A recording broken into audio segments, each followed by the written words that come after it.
IRA and 401k withdrawals, Roth conversions, Social Security, and more. There's no cost. All you have to do is bring 3 canned goods for the St. Louis Crisis Nursery. There's still openings for this month's classes and next. So call 314-350-8110. 314-350-8110. That's my personal Dave Glover KMOX number, 314-350-8110 for financial and tax architects.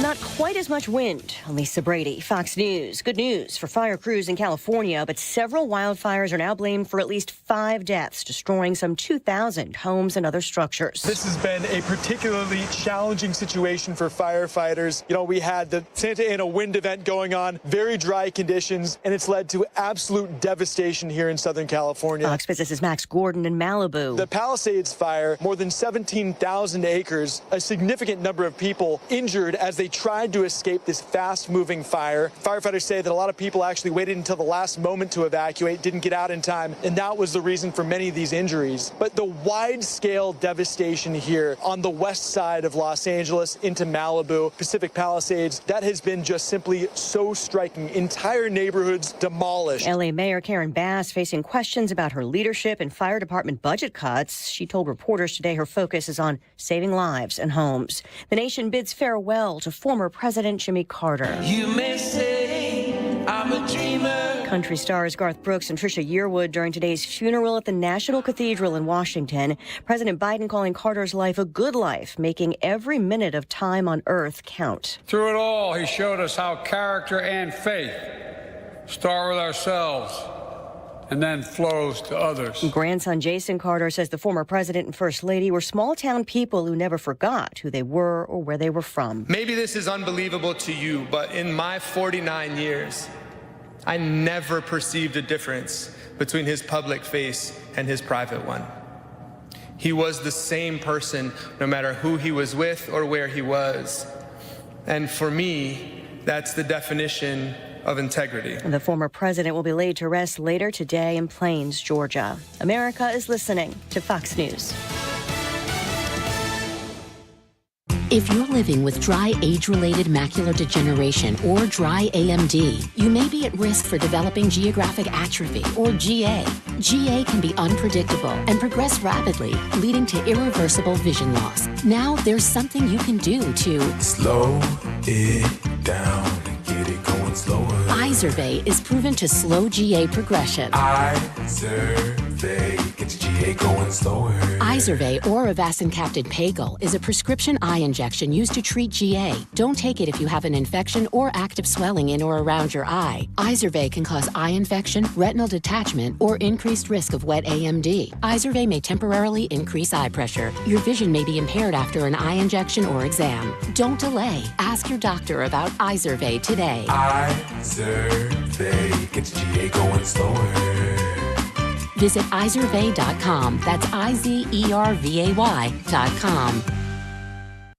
Air Comfort Service, heating, cooling, and insulation. Weather. More and more clouds take over going through our Thursday afternoon. It's cold, 32. A little storm system passing pretty far to our south tonight. Clouds, a little light snow after midnight, 25. Friday, light snow in the morning. Otherwise, a cloudy day and 32. A dusting to 1 inch of snow across the St. Louis area. Clouds Friday night, 18. Weekend is quiet, sunny, and in the 30s. This is 97.1 FM Talk. Chief Meteorologist Dave Murray.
What's it going to take for you to realize the IRS is in full-blown attack mode, and if you have IRS issues, your timely response is critical? Hi, this is Lance Drury with the Lance Drury Law Firm. We certainly know the IRS has ramped up efforts because we're seeing a lot more clients with threats of intents to seize property or levy rights to property. If you have IRS issues, call the Lance Drury Firm today. Today, don't wait. Those IRS notices have hard deadlines for exercising your appeal rights. If you miss the deadline, your rights to a legal appeal are gone. Let the Lance Drury Law Firm get between you and the IRS today, and we'll help you manage your case to achieve the best outcome. IRS problems are serious legal matters, so call Lance Drury Law Firm, located right here in St. Louis. Don't wait. Call 314-260-6120. That's 314-260-6120, and schedule your free consultation with me, Lance Drury, or visit LanceDruryLaw.com. The choice of a lawyer is an important decision and should not be based solely upon advertisements.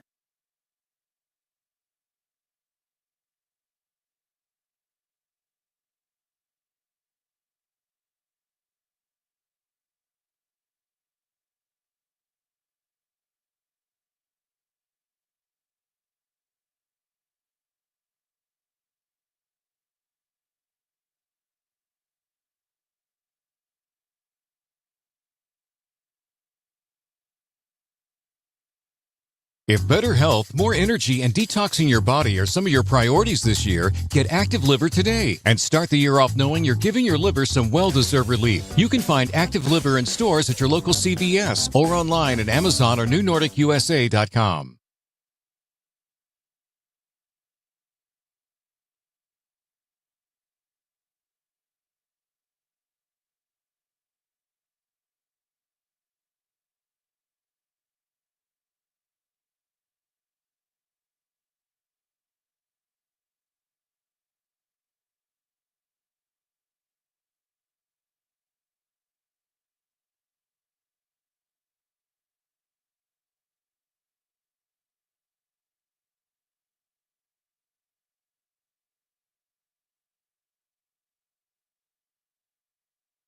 Keep your voice down. Your father's listening to the radio. I'm not America's sweetheart. This is the Annie Fry Show. Do you owe citizens an apology for being absent while their homes were burning? Do you regret cutting the fire department budget by millions of dollars, Madam Mayor? Have you nothing to say today? Have you absolutely nothing to say to the citizens today? Elon Musk says that you're utterly incompetent. Are you considering your position? Madam Mayor, have you absolutely nothing to say to the citizens today who are dealing with this disaster? No apology for them? That's a really sad thing to hear right now. We're watching continued news coverage of the fires in Los Angeles, specifically in the Palisades. Yesterday, we talked to DeRoy Murdoch, who went to Palisades High School, now called Palisades Charter High School, burned to the ground. I was sad to tell him that on the air. He hadn't heard that yet, and there was a Fox News report that had just come out about it. The press conference that took place in Los Angeles within the last hour or so, is a pretty long one. They provided a lot of information, but I think that as sometimes these things are apt to do, the more information you provide, the more questions that you have. There are a lot of concerns about the preparedness of the city officials, statewide officials, county officials on the ability to prepare for a catastrophe like one that is unfolding right now in Los Angeles.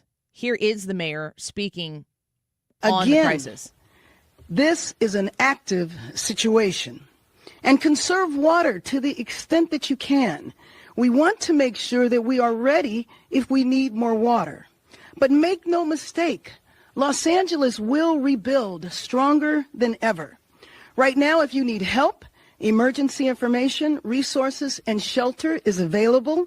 All of this can be found at URL. That's the mayor. Now, the mayor was out of town. She was in Ghana for some dignitary appointment or whatever, of an acknowledgement of something. And if you listened yesterday, you heard Harris Faulkner from Fox News on with us, and she was saying, what she was doing, that's something that people in her position will do. They'll travel to acknowledge these types of events. And it's not like you would, if you're out of town and something like this happens, it's possible that the timing is just going to be very poor. So I don't so much need to pay attention to and judge every single thing that takes place right now in the midst of it, because the real work is being done not in front of cameras. It's being done in conversations that are going between departments and local government. But I think it is an important question to ask, and also to make sure that history is not in a position to repeat itself, to assess what could have been done to prevent what we are watching unfold right now. And sometimes you can have a catastrophic event that is so large that you can't really prepare for the act of God that you're watching unfold in front of your eyes. That's something that we have to remember, that the dramatic 100-mile-an-hour wind speeds that we've seen in California. Again, yesterday, Harris Faulkner was saying, remember, these are hurricane-force winds where you throw fire in the middle of them. And when you throw fire in the middle of hurricane-force winds in completely arid landscape, you've got a big problem. However, at the same time, you know that the landscape in Southern California is prone to these types of disasters. Now, I pray for the lives of all of the people who are being affected right now by this.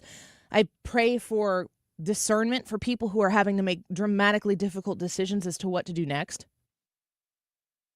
But I also think it is very important to hold accountable the people who have failed in their jobs and their duties to make sure that the people are protected by those who represent them in government. And, this is one of those really ironic times. The left and the right look at a problem and they say, we see the problem. It's right there. And really, in large part, what the left sees and what the right sees is the same problem. The solution, however, that true conservative-minded people develop compared to the solution that true progressive, liberal, big government kind of people establish when they see the same problem, they're so far away from each other. And who you decide to elect to these positions does affect the outcome. I've seen it repeatedly on X. I've seen it in comments in our YouTube live chat. Come join us there and throw your thoughts in the matter. I would love to read them. But you could see a rapid fire going wild in Los Angeles, devastating people's lives and their homes, taking everything they have from them. And you could say, gosh, this is what you have when you don't have enough government. This is what you have when you don't have enough people, enough resources at the hands of those people who are in charge to make sure that the people are protected. Now, if you're looking at California and you're saying that the governments don't have enough resources, you are taxed out of your ever-loving mind when you live in the state of California. You pay into the system dramatically when you live in the state of California, because Californians, on the whole, the majority of them believe in big, large regulatory government. If it sounds heartless to talk about something like this at a moment like this, I do understand the idea of working towards calming the crisis and then doing the assessment after the fact when people aren't still being pulled out of the rubble. But part of what is taking place right now, part of the problem, is that the resources that the taxpayers have invested in, as something as simple as clean, available water in a landscape that should be able to. Have you ever thought, gosh, I hope there's water in those fire hydrants? I honestly didn't even know that it was possible that could not be the case. Now, being in the Midwest, I understand that the geography is different. The water situation, the water table, it's all different here than it is there. But if it's different in a way that is dangerously punitive to the citizens that live in that area, government is supposed to be there to plan accordingly. Government is supposed to serve the interests of the people who fund it, not the fish who do not fund it. In the state of California, we have seen very valiant efforts by Governor Newsom to protect the wildlife, the smelt. You know how I know what smelt is? Do you know how I know what smelt is? Because I, along with my children, have gone fishing in Animal Crossing. That's how I know what smelt is. You can fish for things. It's not exciting when you go fishing in Animal Crossing and you pull out a smelt. Ooh, whoopee-doo, big deal. I am for protecting the environment. I am for the idea that we should preserve God's creation. But I am not for preserving the smelt at the expense of the lives of human beings that live in the area and are now living in a dangerous set of circumstances because of the political grandstanding that needed to be made by Governor Newsom when he reroutes water, protects water so he can protect these shiny little silver fish. They look like bait. And he makes the lives of those Californians who elected him into that office endangered. And when you really come to think of it, one of the trademarks, one of the staples, and this goes back, folks, one of the staples of the far left progressive bat crap crazy wing of the Democratic Party is this idea that humans need to be subservient to all of land, to the earth. Earth was the word that was a big, the earth when I was growing up. That's what we were talking about. Do you remember all of that? Earth. That's what we discussed. Now it's climate, but climate means earth. It's the same thought process that the Democratic Party has prioritized over the lives and importance and relevance of human beings on this planet. Is there a better example than protecting smelt at the expense of the lives of Californians in California by Governor Newsom? And if you really think about this, folks, I'm a millennial, 40 years old, born in 1984. Do y'all remember the movie Fern Gully? Do you remember? Did you ever watch it? Oh, yeah. I watched it when I was a kid.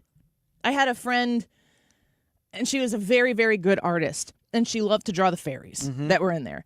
And so we watched Fern Gully all the time. And all I remembered from Fern Gully was fairies. Now, my family, we enjoy Disney, and we were trying to watch a lot of classic Disney movies, probably during COVID. And I'm like, oh, Fern Gully. This is something we watched when I was a kid all the time. Let's watch Fern Gully. It's the most human-hating movie that has ever been made. Yeah. They're not even, subtle about it. No. It's in your face. It's like all they want to do is tear down the forest. They don't put out, well, maybe they need the wood for this or whatever. It's just they want to wreck the forest, and then, this big sludge monster comes out of their machines and feeds off all the smog, and then, it's all, the whole thing is about how humans are trying to kill the forest. Yeah, it's not even, the priority message in Fern Gully is not even protect the forest. It's hate the human. Yes. The villain is the existence of people. Mm-hmm. And my entire life, I've grown up with subtle messages being put out there like that and very overt messages being put out there like that. But if you stop for a moment and think about a political ideology that is willing to invest wholly in diminishing the importance of humanity and elevating the importance of earth, dirt, soil, everything, climate.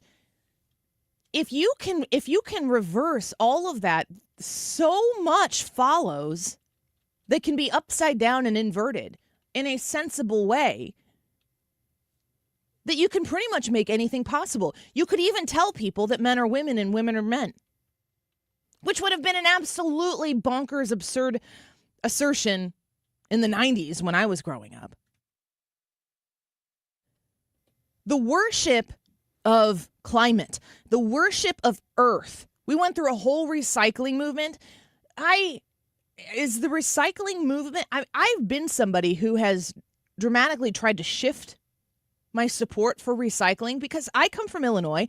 I drive by landfills every day. When I'm driving in on 5570, the landfill is in the way of the St. Louis skyline and the beautiful St. Louis Arch. I can't see it, and that really ticks me off. I don't like that.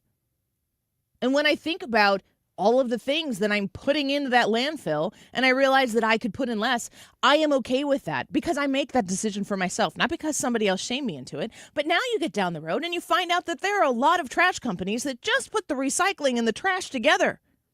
You want to talk about virtue signaling? Your trash can with the light blue trash can top might be an example of virtue signaling. There's so many things that get put in there that they're not actually recyclable. These are all marketing campaigns, and it's more than just trying to preserve the environment. And you see it now more than ever, and thank the Lord God Almighty that Donald Trump won the last election because Kamala Harris was a face on a movement that had gotten so big and so strong that it didn't matter who the person was.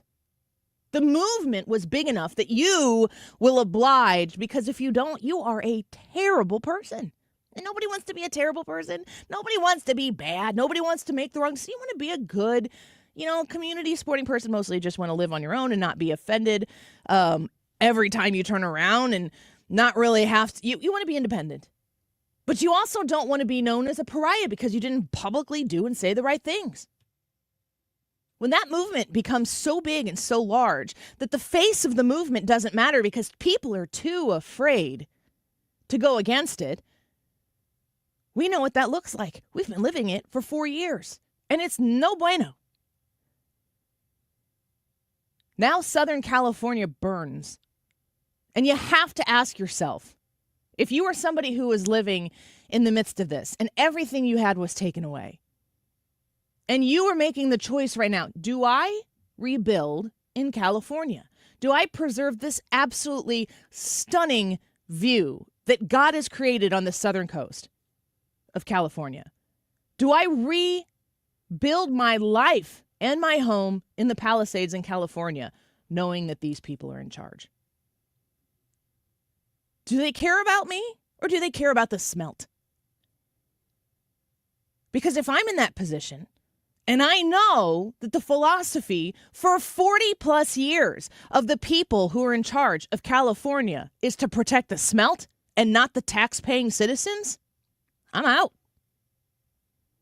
And I say that as somebody who's clinging to the very, very end in the state of Illinois where my family is from.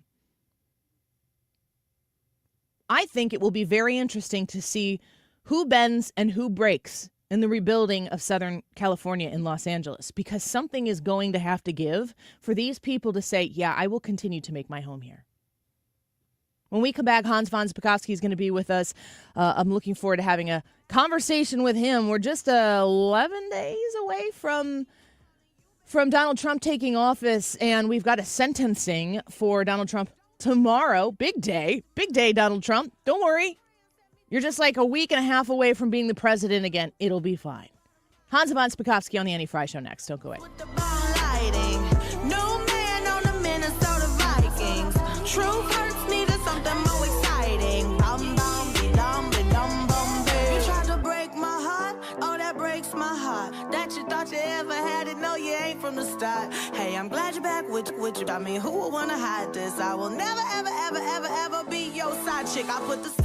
The Retirement Advisory Group, they're online at retirementkey.com, and they are your guide, your coach, your shaman for making sure that you can get into retirement with ease.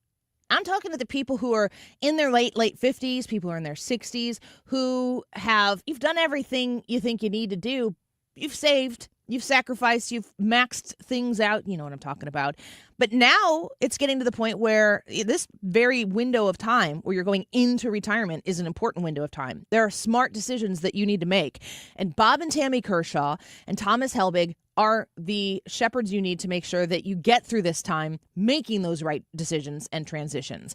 If you reach out to them, you can call them at 314-993-9494 or go to retirementkey.com. Also, I'm very excited to tell you Thursday, January 30th at the Frontenac Hilton, they're going to have another seminar, and you need to go sign up. January 30th, Frontenac Hilton, a Protecting Your Retirement educational event. 314-993-9494, retirementkey.com.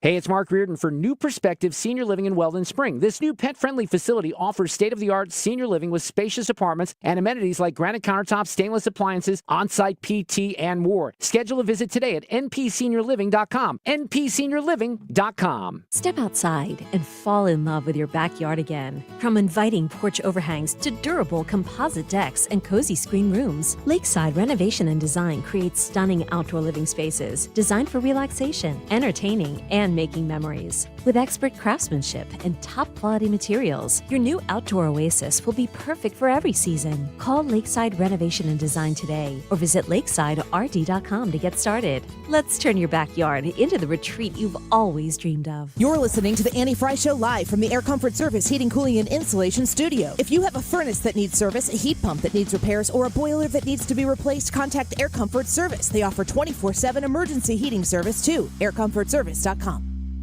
97.1 FM Talk presents Talk in Action, where we shine a spotlight on local charities making a difference in our community. Join us as we give back and connect neighbors in need. Visit 971talk.com/talkinaction to learn more.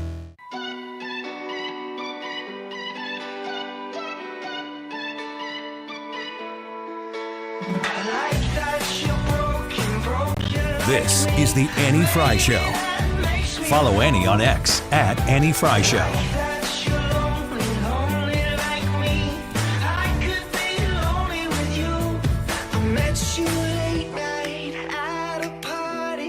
Trust fund babies, Brooklyn loft, by the bathroom. You said let's talk, but my confidence. What is the purpose of this? Is he going to jail? Is he going to jail? You gonna get a fine? We got to sit up there and go through all the pomp and circumstance when you know you're not going to do anything. He was certified as the next president of the United States of America. Come January 21st, he will be sworn in as the 47th president of the United States of America. We the people of the United States. More perfect. Your form of our perfect union. Heritage legal expert Hans von Spakovsky. Well, Hans, Happy New Year. Great to have you back on the show. Good to talk to you once again. Well, thanks for having me. That was Stephen A. Smith. He's pretty worked up about the sentencing for Donald Trump that's going to take place tomorrow. You've been all over this with us for the course of the lawfare that Donald Trump has been facing. You've written a piece on the Daily Signal about Fani Willis. Her name just keeps creeping back into the story, just like she likes it, I think. Well, tell me about Donald Trump's the sphere of legal troubles that he's had, but also legal victories. And what's Fani Willis doing in Fulton County once again? Well, we have a sentencing tomorrow. This is the case, unfortunately, presided over by Judge Merchan, who's probably one of the most politically biased judges in the country. And the judge recently basically refused to acknowledge or admit that the presidential immunity case, which was decided by the U.S. Supreme Court 9-0, had any bearing on the case before him at all, which is just one of a long series of mistakes that Merchant has made and which will be an issue. Whatever Merchant says tomorrow, that'll be an issue in the appeal that is filed by Donald Trump. The Georgia case filed by Fani Willis, it's in its last legs. The most important thing that happened was back in December, the Court of Appeals of the state of Georgia removed Fani Willis from the case. Her and her entire office and said, basically, you're not allowed to handle this case because of the conflicts of interest by your misbehavior. So what happens in that situation in Georgia is the Georgia state government has this thing called a prosecuting attorney's council. And the case is now with them.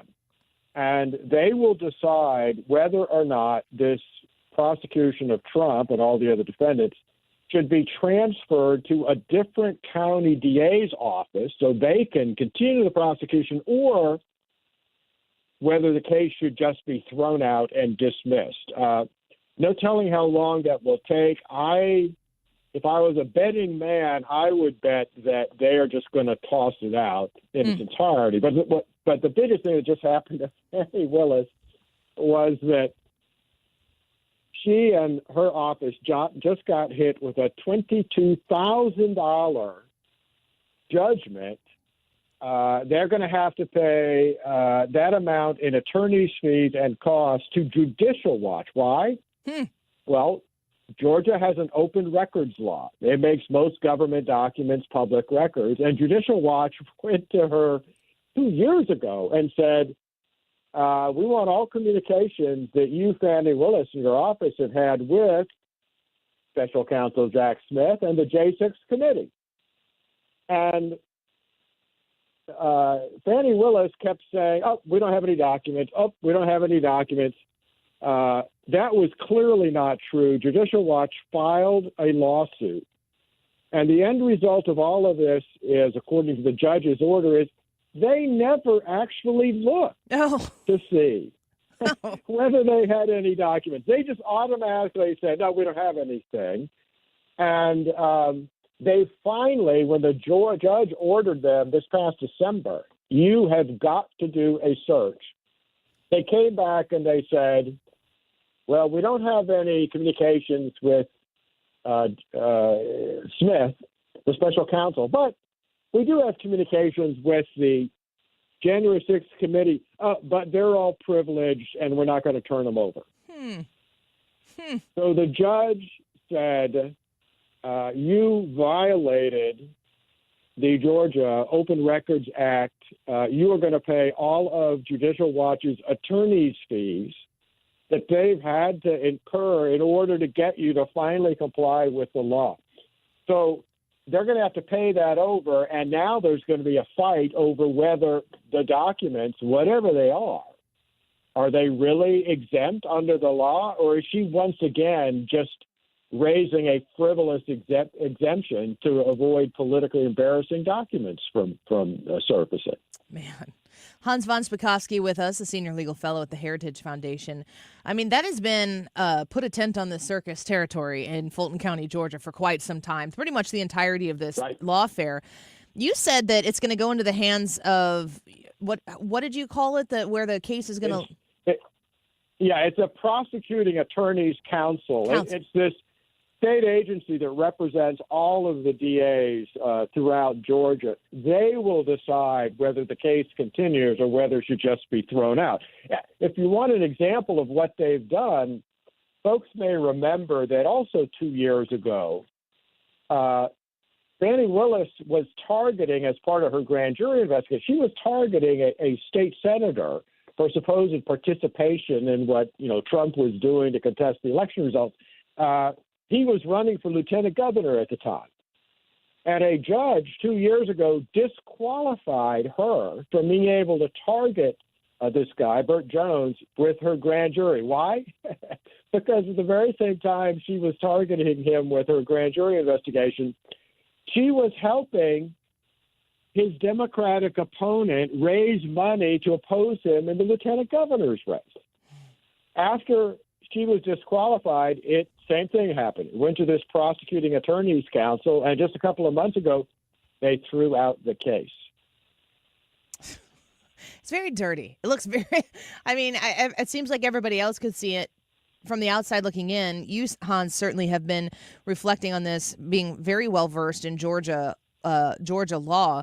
But there is a period of time, and God, I'm hopeful that period of time is over, where everything continued to go. You're like, well, obviously this should go, A. And then, of course, we get to the results and it goes B. I think the sentencing that's taking place tomorrow is another one of those instances where it's like Judge Merchan has come out and said regarding this trial in Manhattan, I'm not going to sentence him to jail. It's just going to be like the period on the end of the sentence to make sure that he's a convicted felon, I guess, before he becomes the president of the United States.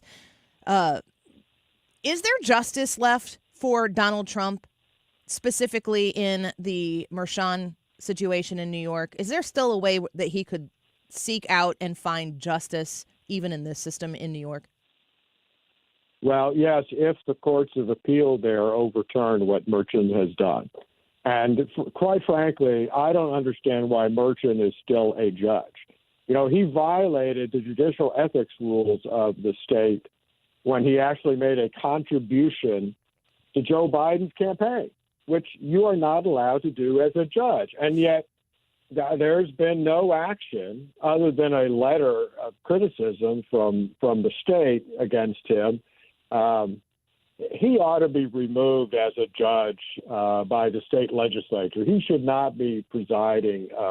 He should not be a judge in the judiciary there. But the place where justice may occur, hopefully, is in the Court of Appeals. And what they need to do is throw out the entire case against Donald Trump.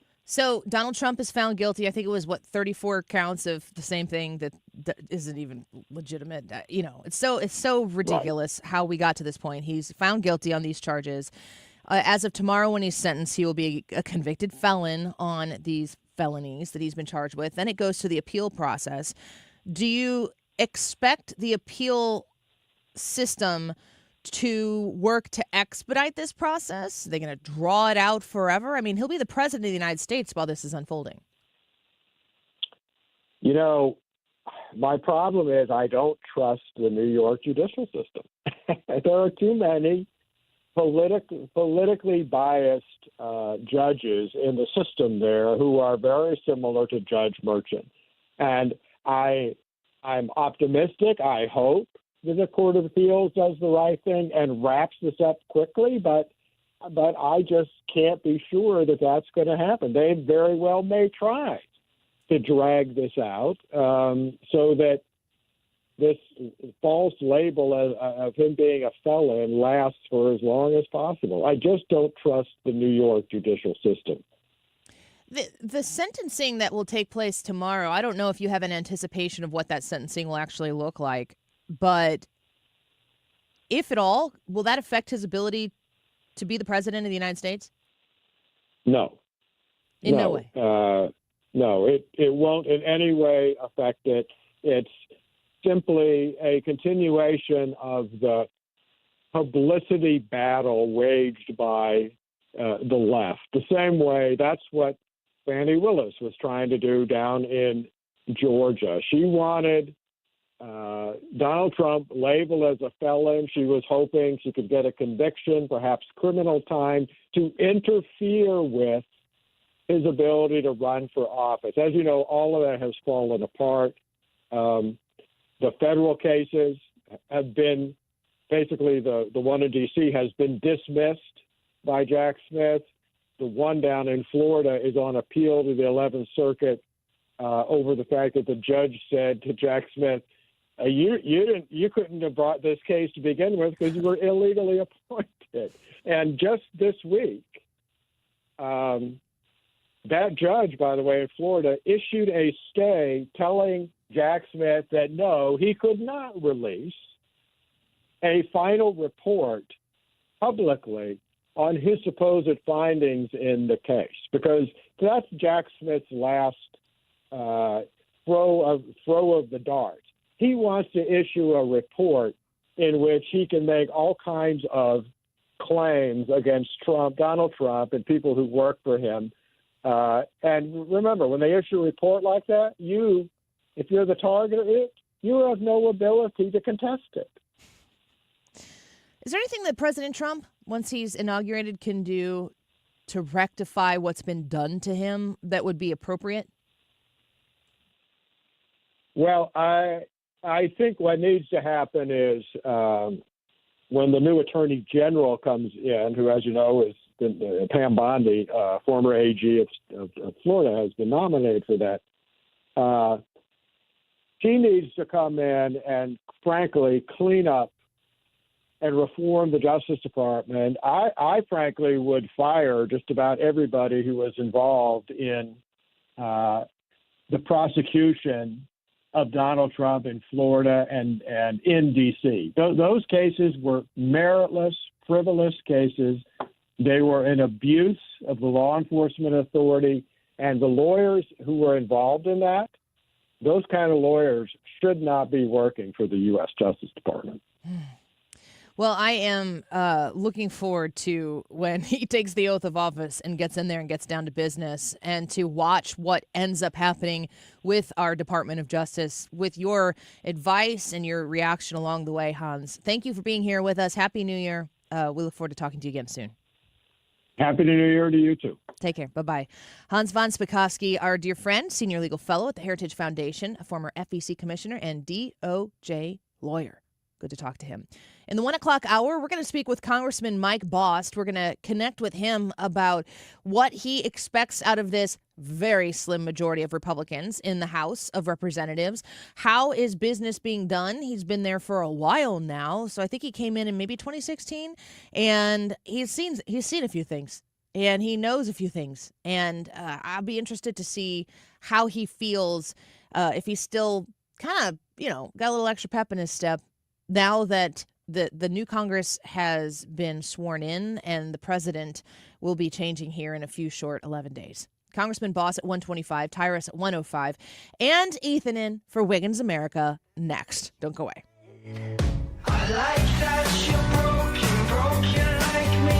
This is the Annie Fry Show. Find the podcast, on-demand audio, and more at 971talk.com/Annie.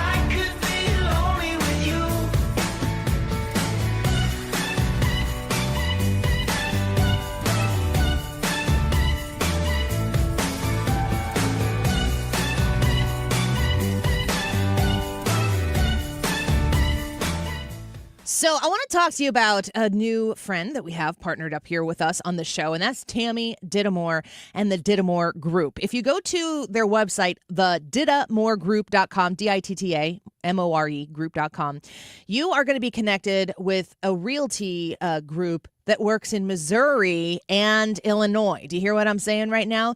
If you've been looking for a realtor, ones that are part of the number one team in the number one office in the Metro East, you need to know about the Dittamore Group. They have 50 plus years of experience in this office. They know the way the game is played, and they win at it every time they play it. They are well known and respected. I've known Tammy for years now as a pioneer, as somebody who is out there in the communities that she is working in, serving those communities as well. But she is going to be able to help you get your house listed at a reasonable price that's going to get you top dollar. And if you're looking to purchase a home in Missouri or Illinois, you go to the Dittamore Group, and you're going to have Tammy's wonderful team of Zach, Pat, Abby, and Trisha. They have the staff behind the entire name on the front of the door, the Dittamore Group, to make sure that you're buying or your selling of a home in Missouri or Illinois is done with the utmost professionalism, and let's be real, the best deal for you.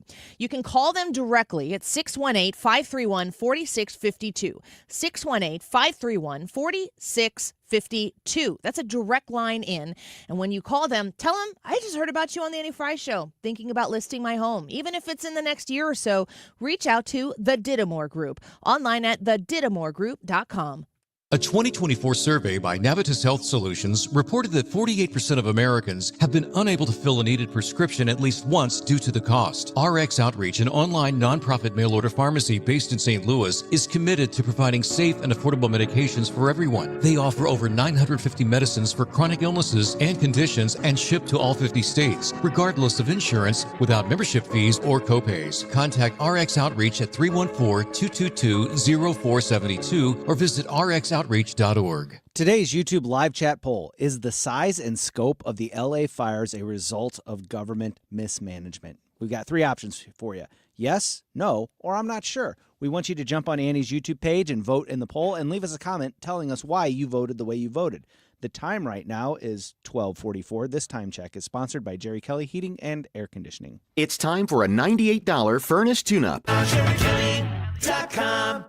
You've got thoughts. Did you know you also have a microphone?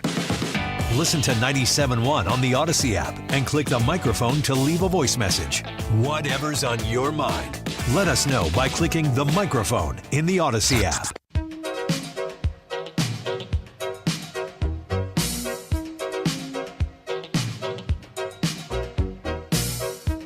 This is the Annie Fry Show. The Annie Fry Show is streaming online. Watch us live on YouTube and subscribe.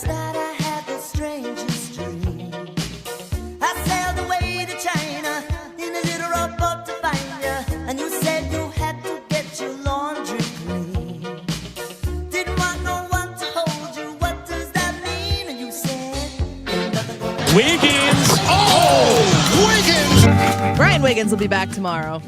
But He until will? then, Ethan continues to try to take his job. You know, he comes back on the best day for the Wiggins America segment. I Friday. don't think that this is fair. Be or not to be? Yeah, that's I'm my going to be favorite. honest, though. I think the be or not to be is the most work for any of the Wiggins America segments. Maybe for him, but not for me. No? Because I'm just trying to figure out what am I going to talk about for 10 minutes. Talk about sports. Who cares what people Yeah. Well, I actually found something today, guys, that is not sports related.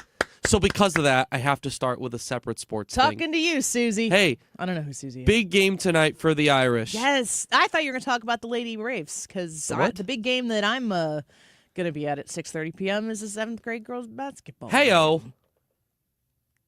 They going to win?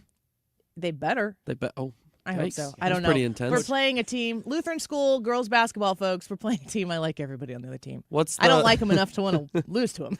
What's But the person who's like my basketball coach in high school, coaches or assistant coaches, I don't know what his position is. The team will play. Oh, so this is big. This is like This is not big.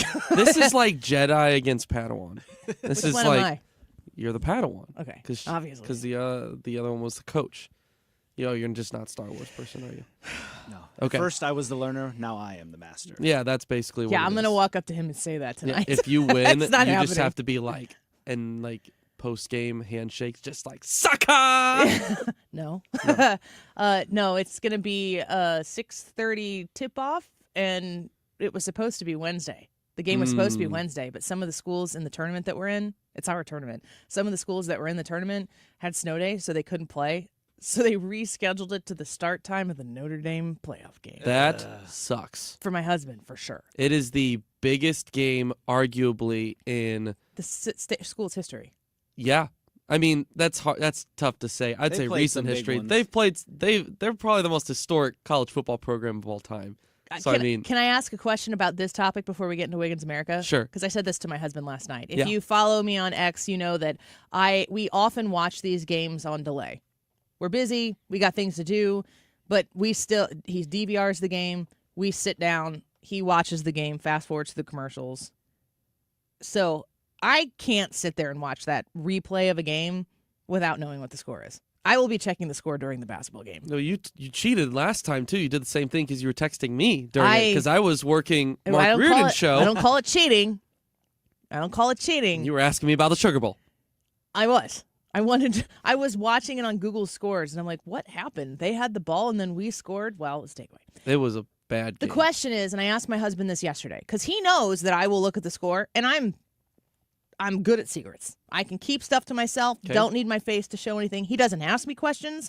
I don't play and screw around with him. I respect it. Sure. But I also want to know what's going to happen. If information exists, I want to have it. I said to him yesterday, we were watching my son's freshman basketball game at Civic Memorial. Hey-o, go Eagles. Nope. We lost by 2. I said, so tomorrow night while the game's going on, if Notre Dame loses in the most dramatic, heartbreaking fashion that could ever be imagined. And I know that happens. Do you want me to tell you so you don't have to go through that? He goes, no. I mean, without even thinking about it. It's a loving and kind thought from a loving wife, but He doesn't. he's a guy's no. guy. Yeah, I'm like worse than the Bush push. The worst thing you can possibly think of, losing this playoff game. Can I take that pain away from you? And he was like, you cannot. So It's just part of being a sports fan. I'm locked in. I will know, and I will be straight-faced. And the reason that it is such a big game for the Irish specifically is that the thing kind of with Notre Dame here in the recent, I would say, 15 years probably, at least that I can remember, Overrated? is Big not game? even that. Big They game just have players? never been able to step up in the big moment because No, they don't. Not only don't step up, it's a catastrophic failure. Well, it's because there is a little bit of perhaps that you could make an argument that there is some overrated because they do tend to have a good record but a weak schedule, and then all of a sudden you have to play one of the best teams in the country, and things haven't always gone well. But this is a weaker field this year, and Penn State is a very winnable game.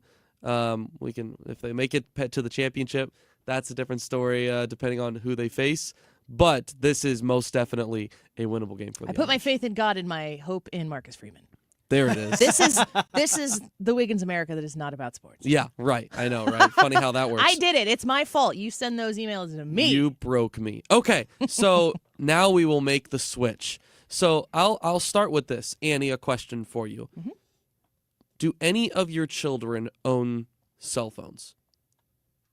Well, I would say I own them. My children. The phones. Do they possess cell phones? Yes. My older two have phones. They are not theirs. Sure. So they have them when they go on their own. Okay. As soon as they come in the door, the phones go on the chargers or on the shelf. They do not get to sit and be on their phones. Zero social media. We had to really give in. My son's 15 now, so I'm a little more relaxed with that. But everything he does at school is digital. His basketball team's on GroupMe. That's how they talk. He has to have a way to communicate. Mm-hmm. And my daughter, I trust. She hasn't broken that trust, but she also doesn't need to sit on it. She's not on social media. Everybody else is on Snapchat. She doesn't even ask because she. So they have a now. phone for its initial purpose, which Communication. is communication. Yes. With okay. Their parents. That's the purpose. And Have- if that have- purpose gets broken, that phone's gone. So they're not really to the point yet, you would say, where you're able to tell if they have like issues talking to other people on the Oh no, phone. they have big problems. Oh, do they? Yes. Okay. Well, that feeds into this perfectly. Terrible. So I found I'm like, you have to say hi. You can't just, if they don't pick up the phone, can I have a ride? Well, you can't do that. Let me say this. They're not alone. It's We're not just screwed. them. We may be screwed. This might be true. My but kids they are are nice, not alone. polite kids too. You know my Oh, yeah, kids. for Like sure. they have we prioritize manners, but they haven't done phone enough for it to come naturally. So this is across the pond over in England where this is starting. But it would not surprise me if this quickly makes its way to schools in America. There's a college in England that is offering classes on how to make phone calls. And I thought this was When you say classes, what does that mean? Like What in do you mean? school? Yeah. It's a college? At a college, yeah. There is a class being made available to these students on how to take phone calls. This is Nottingham College in England, and what Man, they are if the English can't get it right, we're toast. what they are specifically focusing on within this class is phone etiquette and phone confidence. There was a poll last year that found that 70% of people under 35 prefer texting, and 23% said that they never answer the phone. I'd put myself in that category. Really? I don't want to talk to you on the phone. Anybody, not you, just specifically you. I don't want to. Phone conversations give me anxiety. Why? I just don't like it. Texting is easier. What's the reason behind it? Has it just gotten to the point where like texting is just like easier and more comfortable, and It's just so you really on don't the do spot. it? Okay. It's not a good thing. I don't advocate for it, but it's true. So I will do it. Well, that's the thing is this isn't just with younger people. It is just I think that because of where technology is now, this is just spreading to like the more people that are getting consumed within technology, you know, and that can be a lot of different age groups. In this website, they asked a couple of different people questions, and this lady, Miss Baxter, they say is 53, and she talks about having phone anxiety. So it's not just with younger generations, but it is, I would say, definitely much more prevalent within younger generations. And that's crazy. 23% said that they never answer their phone. One student talked about how phone calls are hard because you have to talk off the cuff, which kind of goes into what you just said. I don't have a problem with that. And that texting Here. is just easier. But like you said, this has become a thing where people don't even know how to make phone calls. So it's kind of one of those funny things of recognizing, yes, there is a generation where it's to the point where, we don't really know how to do that and aren't being taught that, I guess. I would say that that's something that would go into parenting probably. Don't you think, though? I mean, yes, you have to parent. Well, my kids, especially if they're calling, for instance, my son might need a ride home from school or something. I encourage him to call and ask for that ride, and he's fine to do it. But initially, he would call, and they'd answer the phone and be like, "Can I have a ride home from?" It's like, who are you? Say hi to the people. Lighten your voice a little bit. Because it would sound probably the assumption of caller ID, right? Probably is giving that. But you can't. You got to. I mean, you have No, to. you're say right. that. There is a normal way to speak to people, and that's not it. When I think about kids learning how to do geometry proofs in school, our life skills education might need to be updated to the 2025 version of life, where things that you don't really have to do as a kid, which used to be balance a checkbook.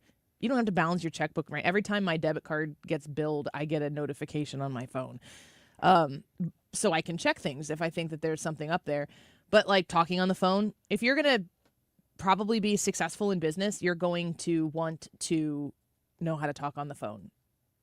Absolutely. These are things that I think that if you had a life skills course that was a semester long, it's like driver's ed. We teach people how to drive. Charlie's in driver's ed for a semester.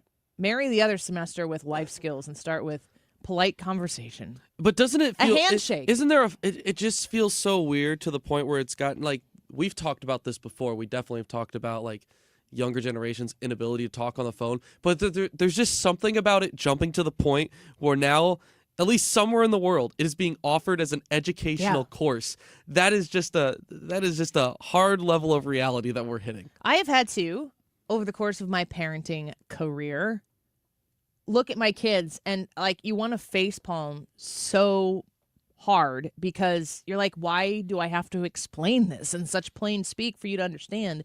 But the truth of the matter is, if they truly don't know, if it's not a case of them not listening, because then the problem is that they're not listening. If they truly don't know or understand something, you just have to teach them. And just because you think that they should know it, if they don't know it and you love your kid, you teach them. So another number from this survey says that more than half of the people that were surveyed, which was over 2,000 people, say that when they receive a call, it's out of bad news. And a couple of the things that they are working on specifically in this class, they are having attendees of the class call restaurants to ask what time they open or shops to ask them if a certain item was in stock to test their boundaries in bite-sized ways to see how deep this anxiety level is. That's interesting. That touches on something too, though. I feel like anymore, if someone calls you, they want something from you. You're going to be asked to do something. People don't call to just be like, you're great. No, for sure. Yeah. It's like, I need something. And you never know how big the need is. You know what I'm saying? No, that's fair. So maybe there's an aversion to that. There's definitely a level of like, okay, who's calling me, like, should be the reason as to what's bringing the nerves. Interesting. Calling classes. That's interesting. Tyrus and Congressman Mike Bost in the 1 o'clock hour. We'll be right back. The 28th Winter Warm-Up is coming to Busch Stadium and Ballpark Village January 18th through the 20th. The event features 3 days full of non-stop Cardinals family-friendly fun, including tours of the Cardinals clubhouse, admission to the world-class Cardinals Hall of Fame and Museum, plus access to the Cardinals Care Store, autographs, auctions, and an exhibit hall full of sports memorabilia and more. Tickets are on sale now. Proceeds benefit Cardinals Care and its mission to care for kids in the community. Find more details at cardinals.com/WWU. Supporting your nutrition should be easy. That's why we created the Neoviten Women's Multivitamin monthly subscription. Get your daily Neoviten Women's Multivitamin delivered directly to your door every month. You can pause or cancel your subscription at any time with no long-term obligations. With B vitamins to support energy, vitamin D for bone support, and our physician-formulated proprietary blend, Neoviten Women's Multivitamin is here to support your nutrition every day. Start supporting your nutrition and sign up for a monthly Neoviten Women's Multivitamin subscription today at neoviten.com. KFTK FM Florissant. From the Under Law Injury Lawyers, GetJim.com studio. That's GetJim.com. 97.1 FM Talk. Always live on the free Odyssey app. Search and rescue in Southern California. Elisa Brady, Fox News. Emergency crews searching mass devastation from wildfires already blamed for at least 5 deaths. L.A. County Sheriff Robert Luna says first responders are working around the clock to save lives and homes from the deadly fires. Currently, we have well over 400 sheriff's personnel that are still actively deployed to the fires in addition to our normal staffing. He says close to 200,000 residents are under evacuation orders and urged people to leave if they're instructed to. A lot of the stories of heroic actions by our deputy sheriffs, police officers, or firefighters, a lot of them are taking place from people who did not choose to evacuate, putting their own lives at risk. The causes of the fires remains under investigation. Fox's Tanya J. Powers, less wind helping fire crews to make progress today. A final public send-off for former President Jimmy Carter, paying tribute to his years in office and his decades out of office. All 5 living presidents, from Clinton to President-elect Trump, sat with each other in the pews of the National Cathedral for the state funeral of the 39th president, Jimmy Carter. The story of a man who never let the tides of politics divert him from his mission to serve and shape the world. The man had character. President Biden delivered a eulogy along with members of the Carter family. President Carter will be interred alongside his wife Rosalind at the family home in Plains, Georgia. Fox's Jared Halpern at the White House. Local abortion restrictions have just been struck down in New Mexico, which has become a key destination for people from states with abortion bans. The New Mexico Supreme Court ruling unanimously that state law prevents local efforts to restrict abortion or regulate clinics. America is listening to Fox News. If you're living with dry age-related macular degeneration or dry AMD, you may be at risk for developing geographic atrophy or GA. GA can be unpredictable and progress rapidly, leading to irreversible vision loss. Now there's something you can do to slow it down and get it going slower. Izervay is proven to slow GA progression. Izervay gets GA going slower. Izervay or avacincaptad pagel is a prescription eye injection used to treat GA. Don't take it if you have an infection or active swelling in or around your eye. Izervay can cause eye infection, retinal detachment, or increased risk of wet AMD. Izervay may temporarily increase eye pressure. Your vision may be impaired after an eye injection or exam. Don't delay. Ask your doctor about Izervay today. Izervay gets GA going slower. Visit Izervay.com. That's IZERVAY.com. Air Comfort Service, heating, cooling, and insulation, weather. More and more clouds take over going through our Thursday afternoon. It's cold, 32. A little storm system passing pretty far to our south tonight. Clouds, a little light snow after midnight, 25. Friday, light snow in the morning. Otherwise, a cloudy day and 32. A dusting to 1 inch of snow across the St. Louis area. Clouds Friday night, 18. Weekend is quiet, sunny, and in the 30s. This is 97.1 FM Talk. Chief Meteorologist Dave Murray. Why do the national tax resolution firms need the tiny fine print at the bottom of all their TV ads? Hi, this is Lance Drury with the Lance Drury Law Firm. You don't hear fast-talking disclaimers in our ads because the claims we make are 100% transparent. The Lance Drury Law Firm primarily focuses on one thing, IRS problems, and we're regulated by the Bar Association, and we have a AAA rating with the Better Business Bureau. IRS issues are serious legal issues. The Lance Drury Law Firm has helped thousands of clients navigate the best resolution plans, and we tell you up front exactly how much it'll cost. Tax resolution law is all we do. So before you send money to some out-of-town, high-pressure salesperson, give us a call at the Lance Drury Law Firm, located right here in St. Louis. Call today to schedule your free consultation with me, 314-260-6120, or visit LanceDruryLaw.com. The choice of a lawyer is an important decision and should not be based solely upon advertisements. And a lot of people, when they come in, they'll say, I'm usually much more active, but since I've been in pain, I've had to limit the activities I'm doing. You're listening to Janelle, an arch support specialist at the Good Feet store.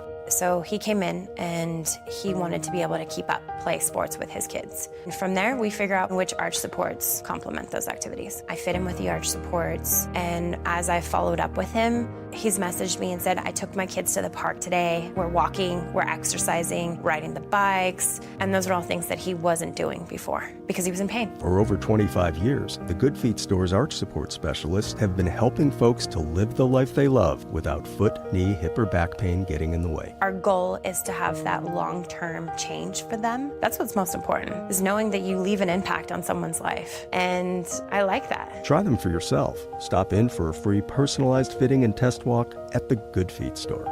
Visit one of our 2 locations, Creve Coeur and Shiloh, Illinois, and at goodfeet.com.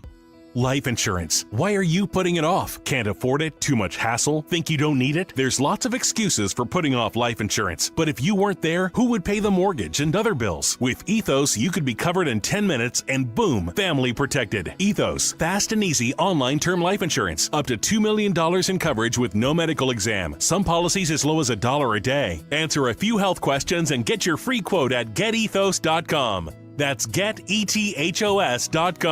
The countdown to Inauguration Day is on, and 97.1 is your transition team headquarters. Every day one executive action. It's all here. Trump's second term is coming soon on 97.1 FM Talk. That is exactly what I needed to hear. Thank God someone here knows what they're talking about. That's us. That's right. Gotta love this American ride. All right, you need to take the time and get the full picture.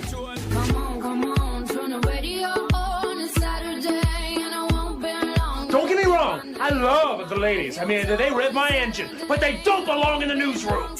It is Anchor Man, not Anchor Lady. What do you want from me? I'm not America's sweetheart. Goodness sake, kid. Keep your voice down. Your father's listening to the radio. I'm not America's sweetheart. This is the Annie Fry Show. It's astounding what's happening. There's only one piece of good news. My son lives out here and his wife. They got a notification yesterday their home was probably burned to the ground. Today, it appears that it may be still standing. We're not sure. But the good news is I'm a great-grandfather as of today. His granddaughter, 10-pound, 4-ounce baby girl, a baby boy. So I can remember this day for a lot of wrong reasons. It's hard to ask the question right now as to whether or not, we are asking you on our YouTube poll, is the size and scope of the LA fires a result of government mismanagement? But when you see the guy who's at the top come in and be so tone deaf in the moment, does government have a fingerprint at all on how catastrophic all of this has been? Let's ask our friend Tyrus about it. You're becoming like my most stable relationship. Enough said. Well, you know him as a regular on Gutfeld. He's a Fox News contributor. He's an author. He hosts Maintaining with Tyrus on Outkick. The resume is long, but he also comes to us on the Annie Fry Show. Tyrus, Happy New Year. Good to have you back. Always a pleasure. When you're watching the coverage of these fires, my understanding is you probably know that area pretty well. Yeah, I lived in Altadena, worked there for a long time. I'm a little worried about a lot of foster homes and group homes in that area. And I know they don't get a lot of press coverage. So I'm concerned with some of the places I used to work and of kids in placement over there, because that was kind of the last stop for a lot of them. So with the homes going the way they are, it's a little troubling. But I think, again, it just goes back to another blue city with completely unqualified people who are given jobs based on who they go in the bedroom with, completely not prepared, because they spend all their time with DEI and parades and not doing what's needed to be doing, cutting budget for ridiculous spending. And then now we're in a situation where they ran out of water in some cases we're hearing, or they had opportunities. And President Trump has been very vocal about California. And it's not like wildfires are new, and the fact that that they just don't do anything. And Governor Newsom's a joke. He should resign. The mayor should resign. The fire chief should be fired on the spot. Again, New Orleans, same thing. Chicago, same thing, where they're never, ever, everything's a soft target because they live in these fake realities where they think having parades and honoring diversity has anything to do with the job at hand. Your job, your mayor cuts the budget by $17 million. And the answer, and she had the best answer ever, stared off into space. Yeah. That sums it all up. That's all we need to know. Then we had the great quote. We had the great answer in New Orleans where we had a plan. The terrorist he beat it. And that's not leadership. That's the passing the buck. She didn't have anyone to blame. That's why she was quiet. So and that's the sad part about these blue city officials. They're completely unqualified, given positions to people based on, again, the DUI stuff. And great, you have a diverse group of incompetents. Now, listen, there was a time when in my community, they would be, we're going to hire the first black this. But in our own community, we're like, we don't want a black idiot doing the job. We want the best and brightest. And if it happens that individual is black, great, awesome. But if not, if the best, most qualified person to do the job of fire chief happens to be Asian person, great. I don't care. I just want to be able to put out a fire. Yeah. To be in an area where wildfires this time of year are a thing. It's not a made-up construct. It is a thing. And the best that you could come up with was, we're working on diversity. To be a firefighter, you have to pass physical tests. You have to do things. That's why it seems to be more men are interested in doing that job statistically. It's not a sexist thing. And it's just ridiculous to where what are you going to do, lower the standards, just like they lowered the standards to give you the job? It just makes everybody weaker. And we're seeing the result of it. And it's, again, there's no coincidence when you see the leadership. It's the same story. It's the same people who are given jobs based on everything else but qualifications. And it's literally the most un-American thing that you could possibly do, in my opinion. Yeah. Spot on, Tyrus, joining us right now. You're the perfect person to ask this question to, because I opened up my show talking about, the revelation of where the water is going and why it's going where it's going. And the whole country is learning about smelt today and yesterday evening. But there is a way to care about your environment, to preserve your environment, about nature. You love nature. You care about animals very passionately. I'm avid. Yeah, I raise fish. The left cares more about those animals than they care about humans, though. And they've been doing that for 40 years. They don't care about the animals. Okay. That's the joke. They care about the funding that goes to that. They care about the charities that are set up for this stuff, for the lobbyists who get money. So they care about themselves. At its finest. No, they don't. And if you told them, what does it look like, they'd look at you like they were crazy. It sounds good. It's just like the Green New Deal, complete fraud. They didn't care about the polar bears. According to them, there would be not any polar bears left on the planet. Here's the thing about Mother Nature. When you are specially designed for a certain environment, the environment's going to change, and there's nothing that the tree huggers can do about it. And if you're a small fish in a desert area, you might not make it. That's how it works. In a lot of cases, they evolve and switch, and some die out. That's That's the side of it. That's one of the ugly things of civilization going. But here's the thing.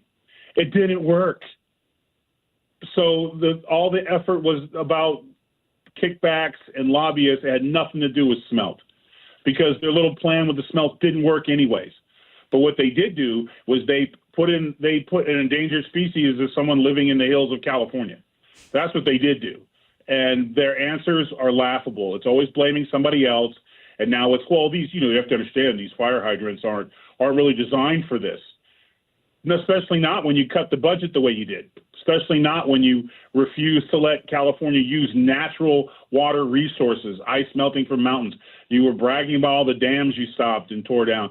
Like, you just don't get it. Like, it's laughable, and these people are going to continue to do this. I don't understand what it's going to take for the people of California, the people of Chicago, New Orleans to realize that the left that they grew up with is not the left anymore. It's these progressive people who it's a money grab, and they put unqualified people in positions as favors. Also, it takes the eyes off them. I couldn't possibly look at the mayor of New Orleans. I couldn't possibly be misappropriating funds. Look at all the people of diversity I put in jobs. Like, it's a virtue signaling front.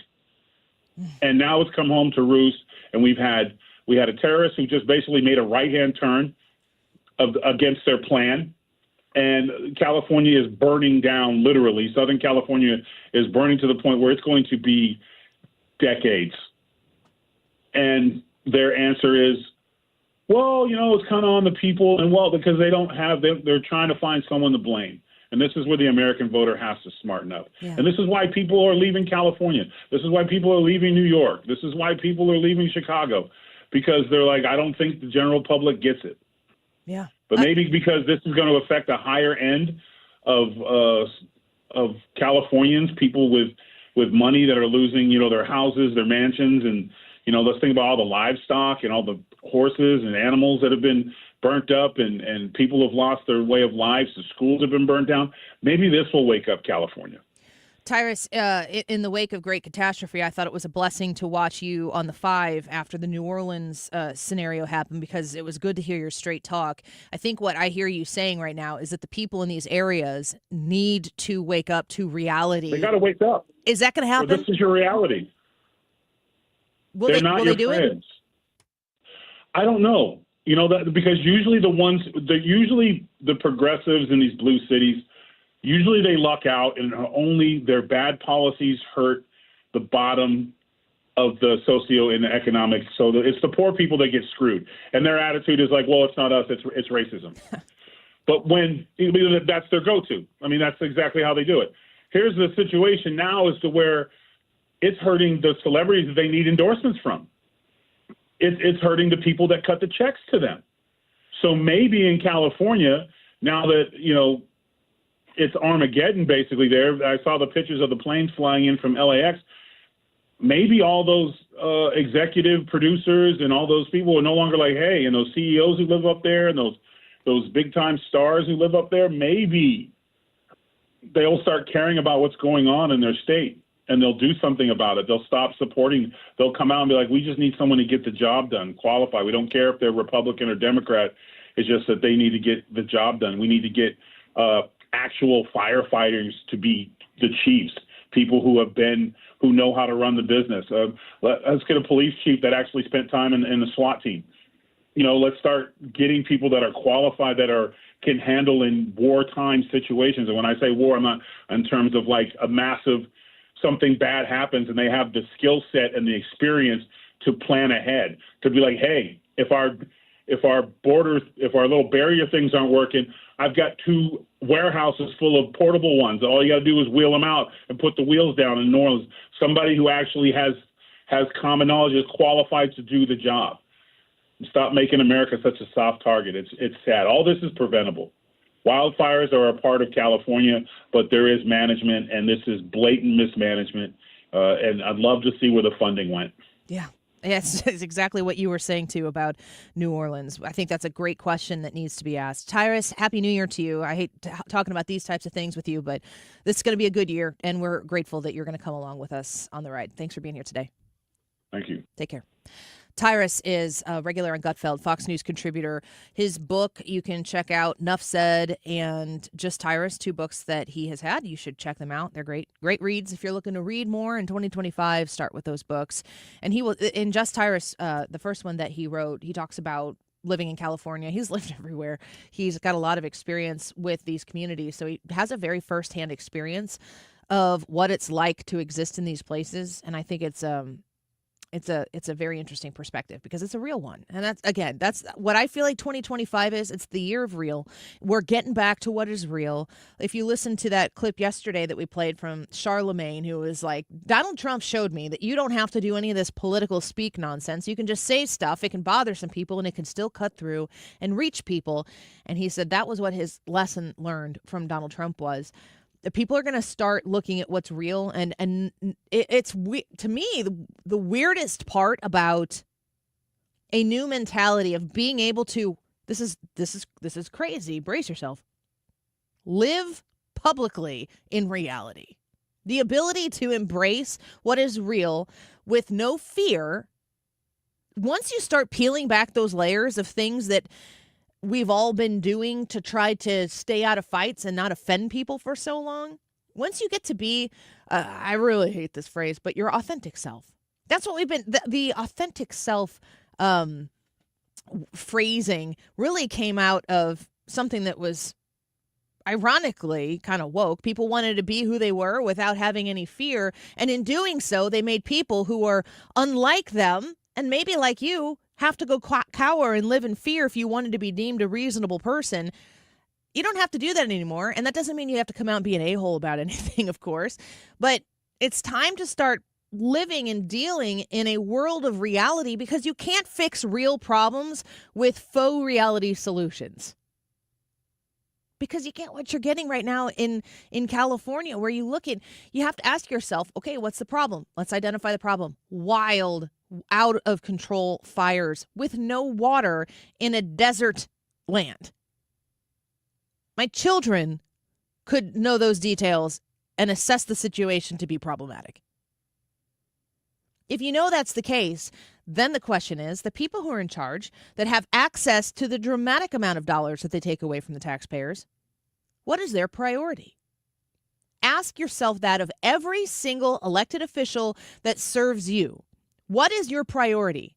And if those priorities are out of order, and I don't care if they're an R or a D or an I or an L or whatever it might be, if those priorities are out of order, make it known, push them and pressure them in a diplomatic way to get their priorities in order. And if that doesn't happen, replace them frequently.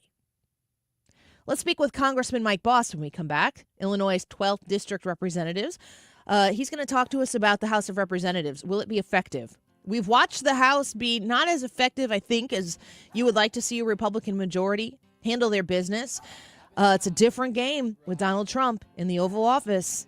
What has this Congress done so far? The Lake and Riley Act, among other things, and what is on deck here for the near future? Congressman Bost next. This is The Annie Fry Show. The Annie Fry Show is streaming online. Watch us live on YouTube and subscribe. I don't know where I belong. I don't know where I went wrong. I can write a song. I belong with you. You belong with me in my sweet. Michael's Flooring Outlet online at igotfloored.com. Shopping at Michael's Flooring Outlet will give you a little extra confidence because you're spending money with people who don't hate you. That's really kind of a simple thing, isn't it? Whether you're shopping for hardwood floor, something that looks like hardwood floor, carpeting, carpet squares for your business. Yes, they do both residential and commercial flooring. Michael's Flooring Outlet has decades of experience of being that locally owned and operated St. Louis business, serving your needs and making sure that they make the project right and they get it done in a way that is satisfactory to you, to the extent that you become a new endorser for them. And people come into your home and they, oh my gosh, this new flooring is absolutely stunning. Where'd you get it done? You proudly say, Michael's Flooring Outlet. They've got 3 locations across the St. Louis area. You can visit them in St. Charles County. You can visit them in West County.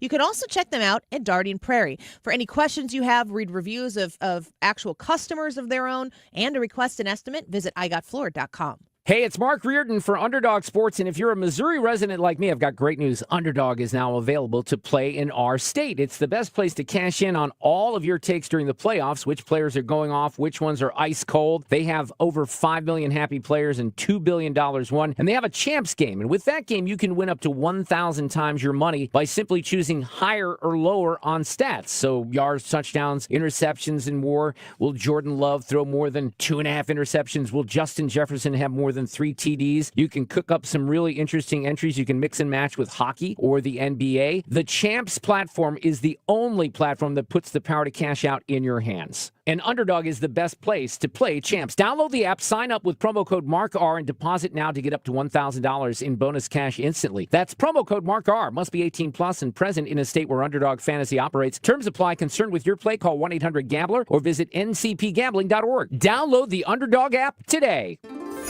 The holiday season may be coming to a close, but there's still plenty of time to make it a magical one.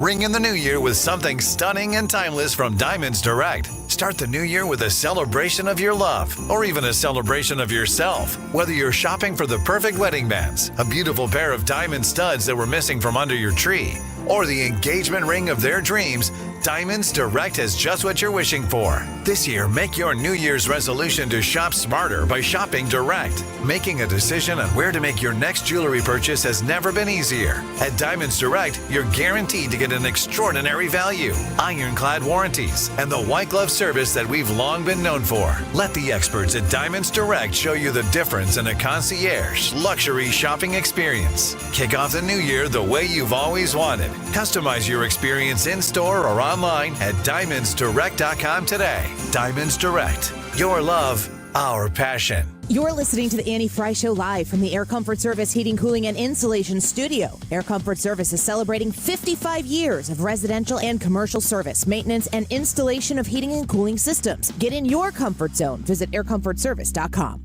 The Mark Reardon Show. The state of California hasn't done a very good job at preparing people for things like this. You're not going to change Mother Nature, but you can prepare. They haven't built a reservoir since 1979. The Mark Reardon Show. Weekdays from 3 to 6.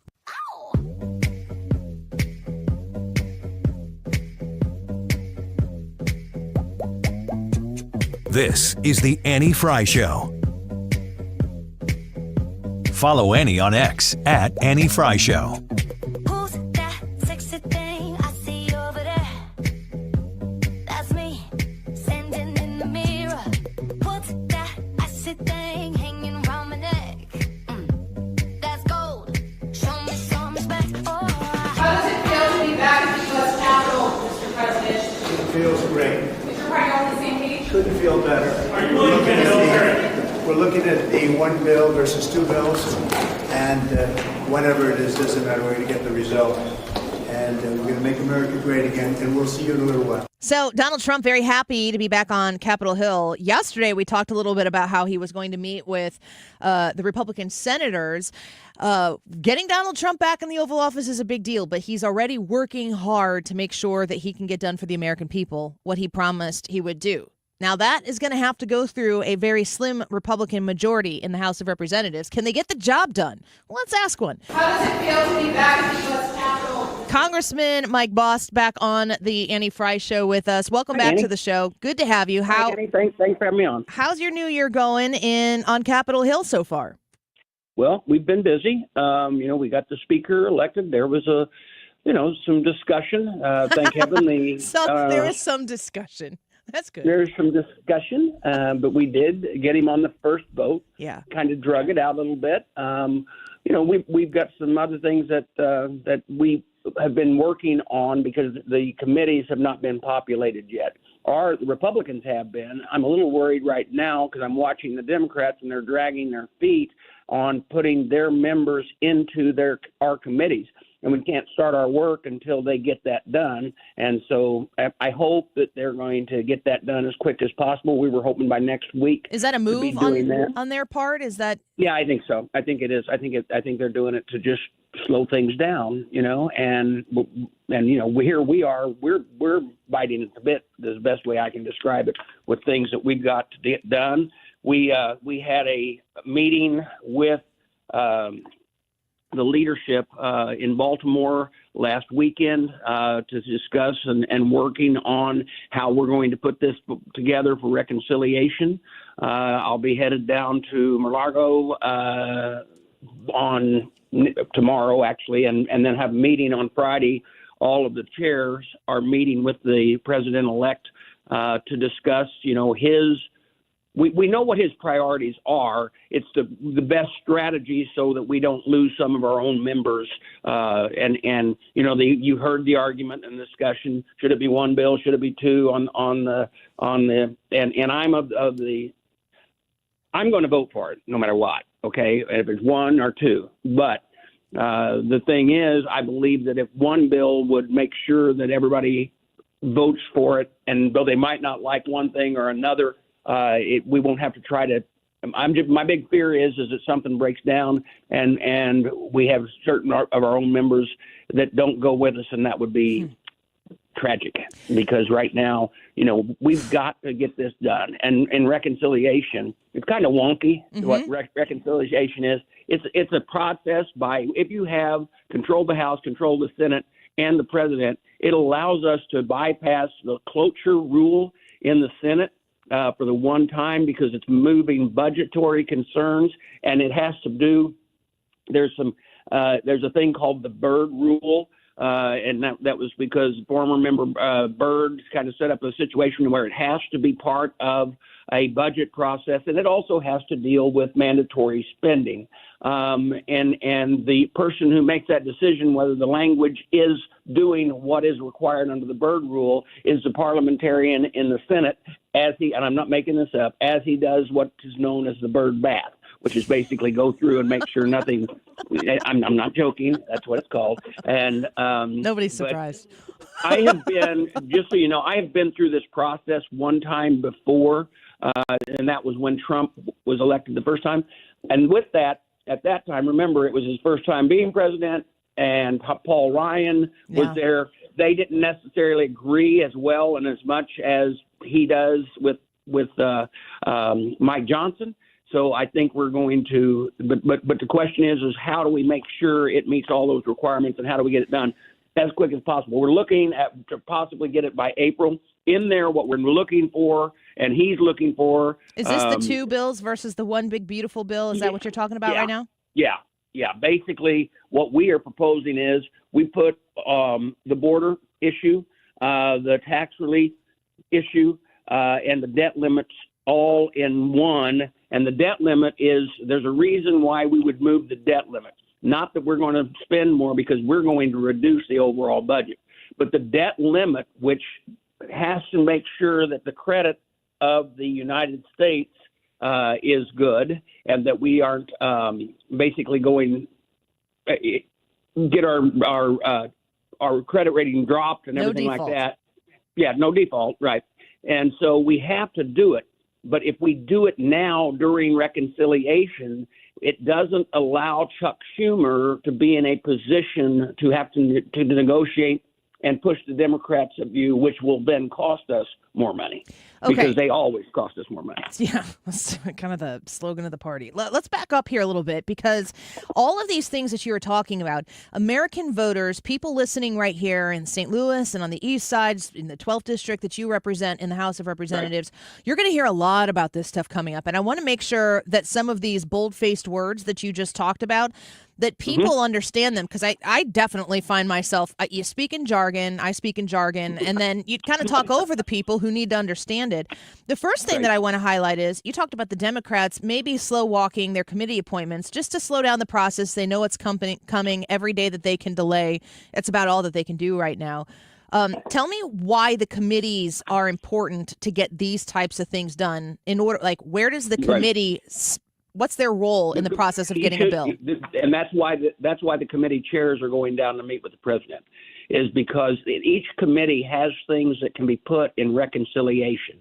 These are the type things that you can really because you're dealing with mandatory spending. And whenever I say mandatory spending, there's two areas of mandatory spending, according to the Bird Rail, you cannot touch. So your listeners need to know that. And that is Medicare and Social Security. Those cannot and will not be touched. So don't let anybody try to. Don't freak out. Don't freak out. That's right. Remember, Republicans have your back on that. Yeah. Right. Remember, the only time that Medicare was reduced was not by Republicans. It was when Obamacare came into existence, and that's how they funded part of it. Okay, so you talked about reconciliation as a way for the two chambers to come together to get the job done. When it comes to budgetary things, in order for the Senate to pass budgetary things, my understanding is when it has to do with budget stuff, you just need a simple majority in the Senate now. Is that correct? For the reconciliation. For the reconciliation part. For the reconciliation, it is because what it's doing is they're reconciling with the House. So therefore, that's where the term comes up. We send them the budget in this form, which is all of the things that fall under reconciliation, and then they simply have to have a simple majority vote to accept it after it has had after it has went through the Byrd Rule. So then, after that, does it have to pass the Senate after it comes out of reconciliation? No. That is the passing of it. That is passing. That is the passing, and then it goes to the president. That is the passing. So we would pass a bill over, and you get to do this with every budget, and that's why they say you get to do it one time with each budget. That's whenever we're saying the reason being is you remember we haven't passed the 2025 budget yet. So we can actually use reconciliation on that. And then after April, we'll be working on 2026. And so we'll get another reconciliation. But we don't believe that we should do that in the House. Okay. We'll see what he has to say this weekend. But we believe that the biggest fear we have is if we get the border done and all of a sudden they don't want to do the set. We're afraid we're going to lose the tax relief in it, and the tax relief has to be done by December. Okay. And so that is the argument. But by putting them together, it puts enough sweeteners in that all of us are able to stay together, because we have certain members that, and I mean, I'm going to work to get this done because this is how we govern. Can you tell us who those members are? Who's going to balk on this? Well, yes, there's a possibility of Chip Roy. There's a possibility of it is those members of the Freedom Caucus that you see the most, which is really wild because they want to help Trump. But if you want to help Trump, you want to get this done. Is Trump going to be able to rule with the iron fist and make them get in line? I hope so. I watched when he did with Mike Johnson, and he came on board and helped. My hope is that he is right in the middle of this process, which I believe he will be, and that he will send a clear message back to the constituents which elected them, which also elected him. And that is why it's important for us to stay together. Congressman Mike Bost speaking with us right now. He represents Illinois' 12th district in the House of Representatives. I'm just interested in the comparison of Donald Trump's leadership of this slim majority of Republicans, his influence, his participation, his communication with this Republican majority. You're not in the Democratic Party, obviously, but compare for me Donald Trump's ability to lead here versus what Joe Biden has done with initially a majority of Democrats in the House. How much involvement did Biden have in getting this stuff done? Well, here's the thing about, I'm going to say this the best way I can. When you see Democrats around here, they all fall in line and follow like lemmings their leadership. Republicans think a lot, and we all have our own opinions.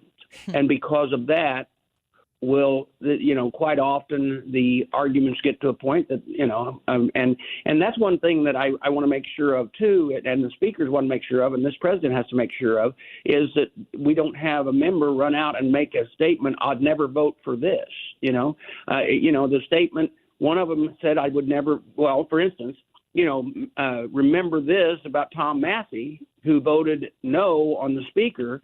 He's never voted for a speaker. ever. He is a libertarian that goes under the title Republican, and because of that, he's real clear. So it's those type things. If a person makes a commitment, hey, I would never vote for, I would never vote for a debt limit increase. Well, that's fine when the Democrats are in control because you know they're going to go ahead and blow through that debt limit right on to the next. But you also have to govern now because we're in the majority, and that statement is going to put you over. It put you in a bad situation if you've told your constituents that, because we've got to govern. And so that's the big difference. Somehow with your Democrats, and I don't know whether was Nancy Pelosi's leadership style. Yeah, that's my question. I'm thinking who was in charge? Yeah, well, Nancy, for sure on the Democrat side, and she holds them in line and has.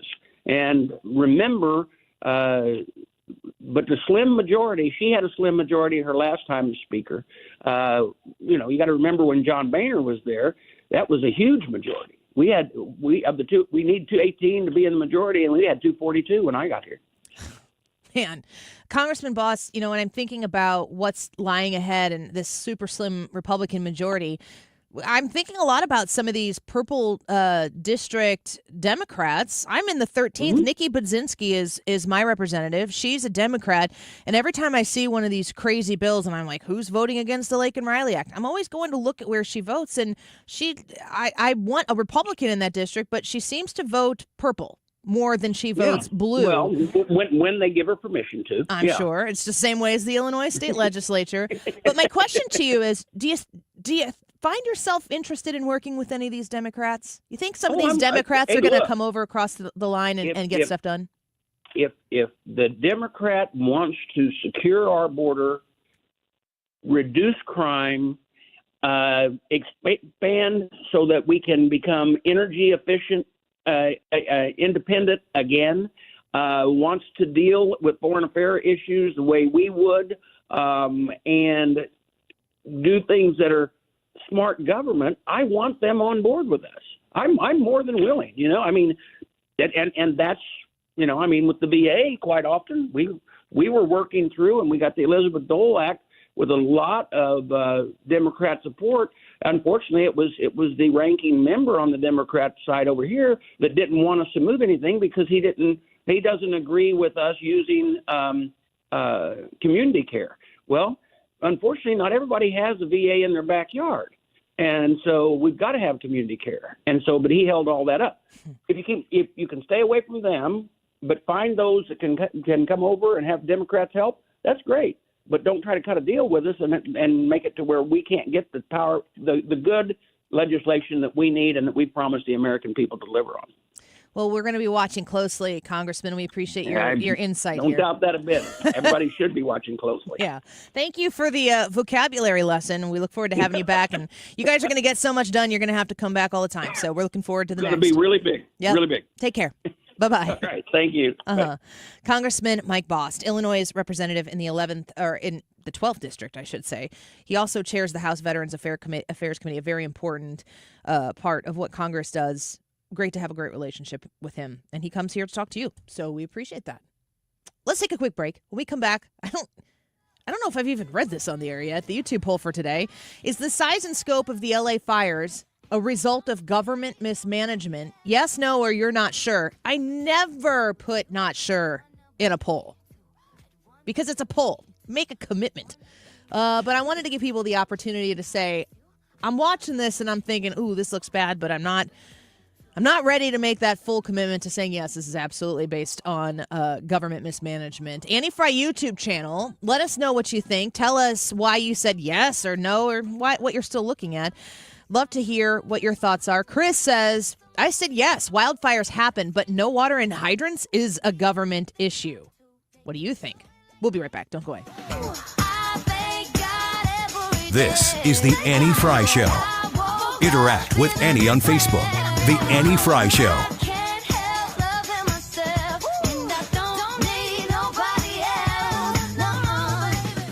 RulerFoods.com, your place to shop for your groceries, the things you get all the time. Every week you go to the grocery store, you kind of get the same stuff. That's at least what our family does. But when you shop at Ruler Foods, you get Ruler Foods prices. It's less than you're going to spend in those other places. Those other places are nice. There's nothing wrong with them if you like spending more money. And my family is always looking to save. We were talking the other day about what it's like to cook and provide food for 6 people in a house, 4 kids. Let's just say we always need to go to the grocery store. When we go to Ruler Foods, we are able to save on that repetition of filling up that cart for less. If you're looking to save right now in fresh produce, Ruler Foods has got you prepared. 5-pound bags of mandarins or an 8-pound bag of navel oranges, $4.99 each. A 3-pound bag of Gala, Pink Lady, or Granny Smith apples, $2.99 each.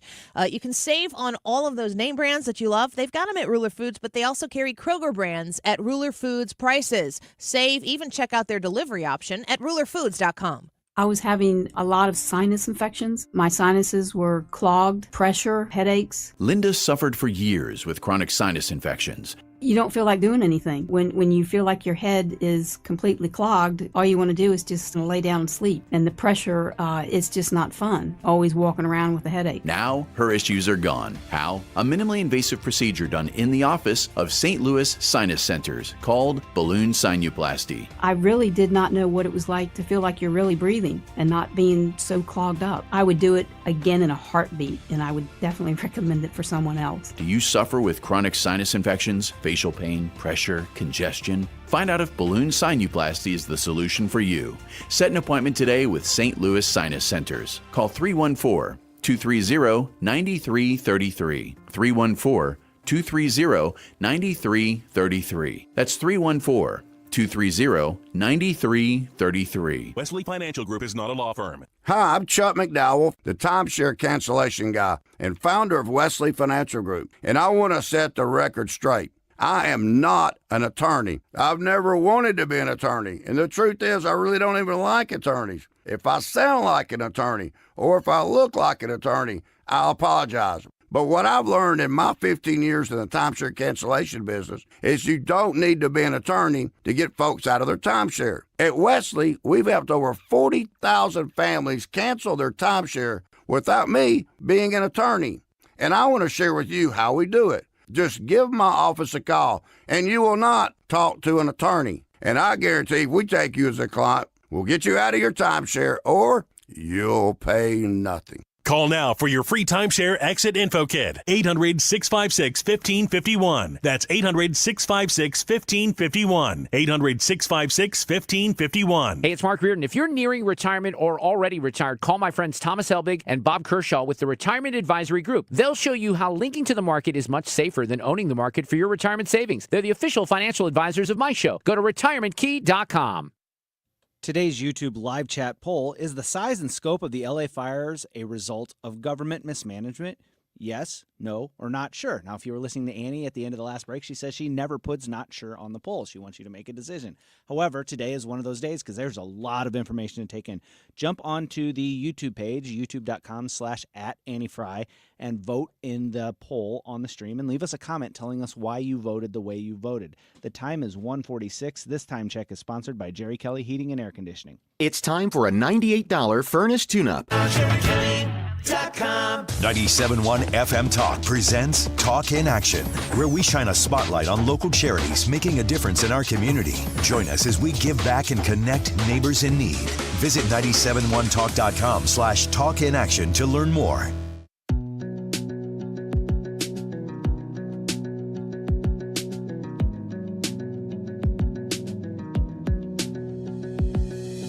Some say don't give up and hope that you're good is good. This is the Annie Fry Show.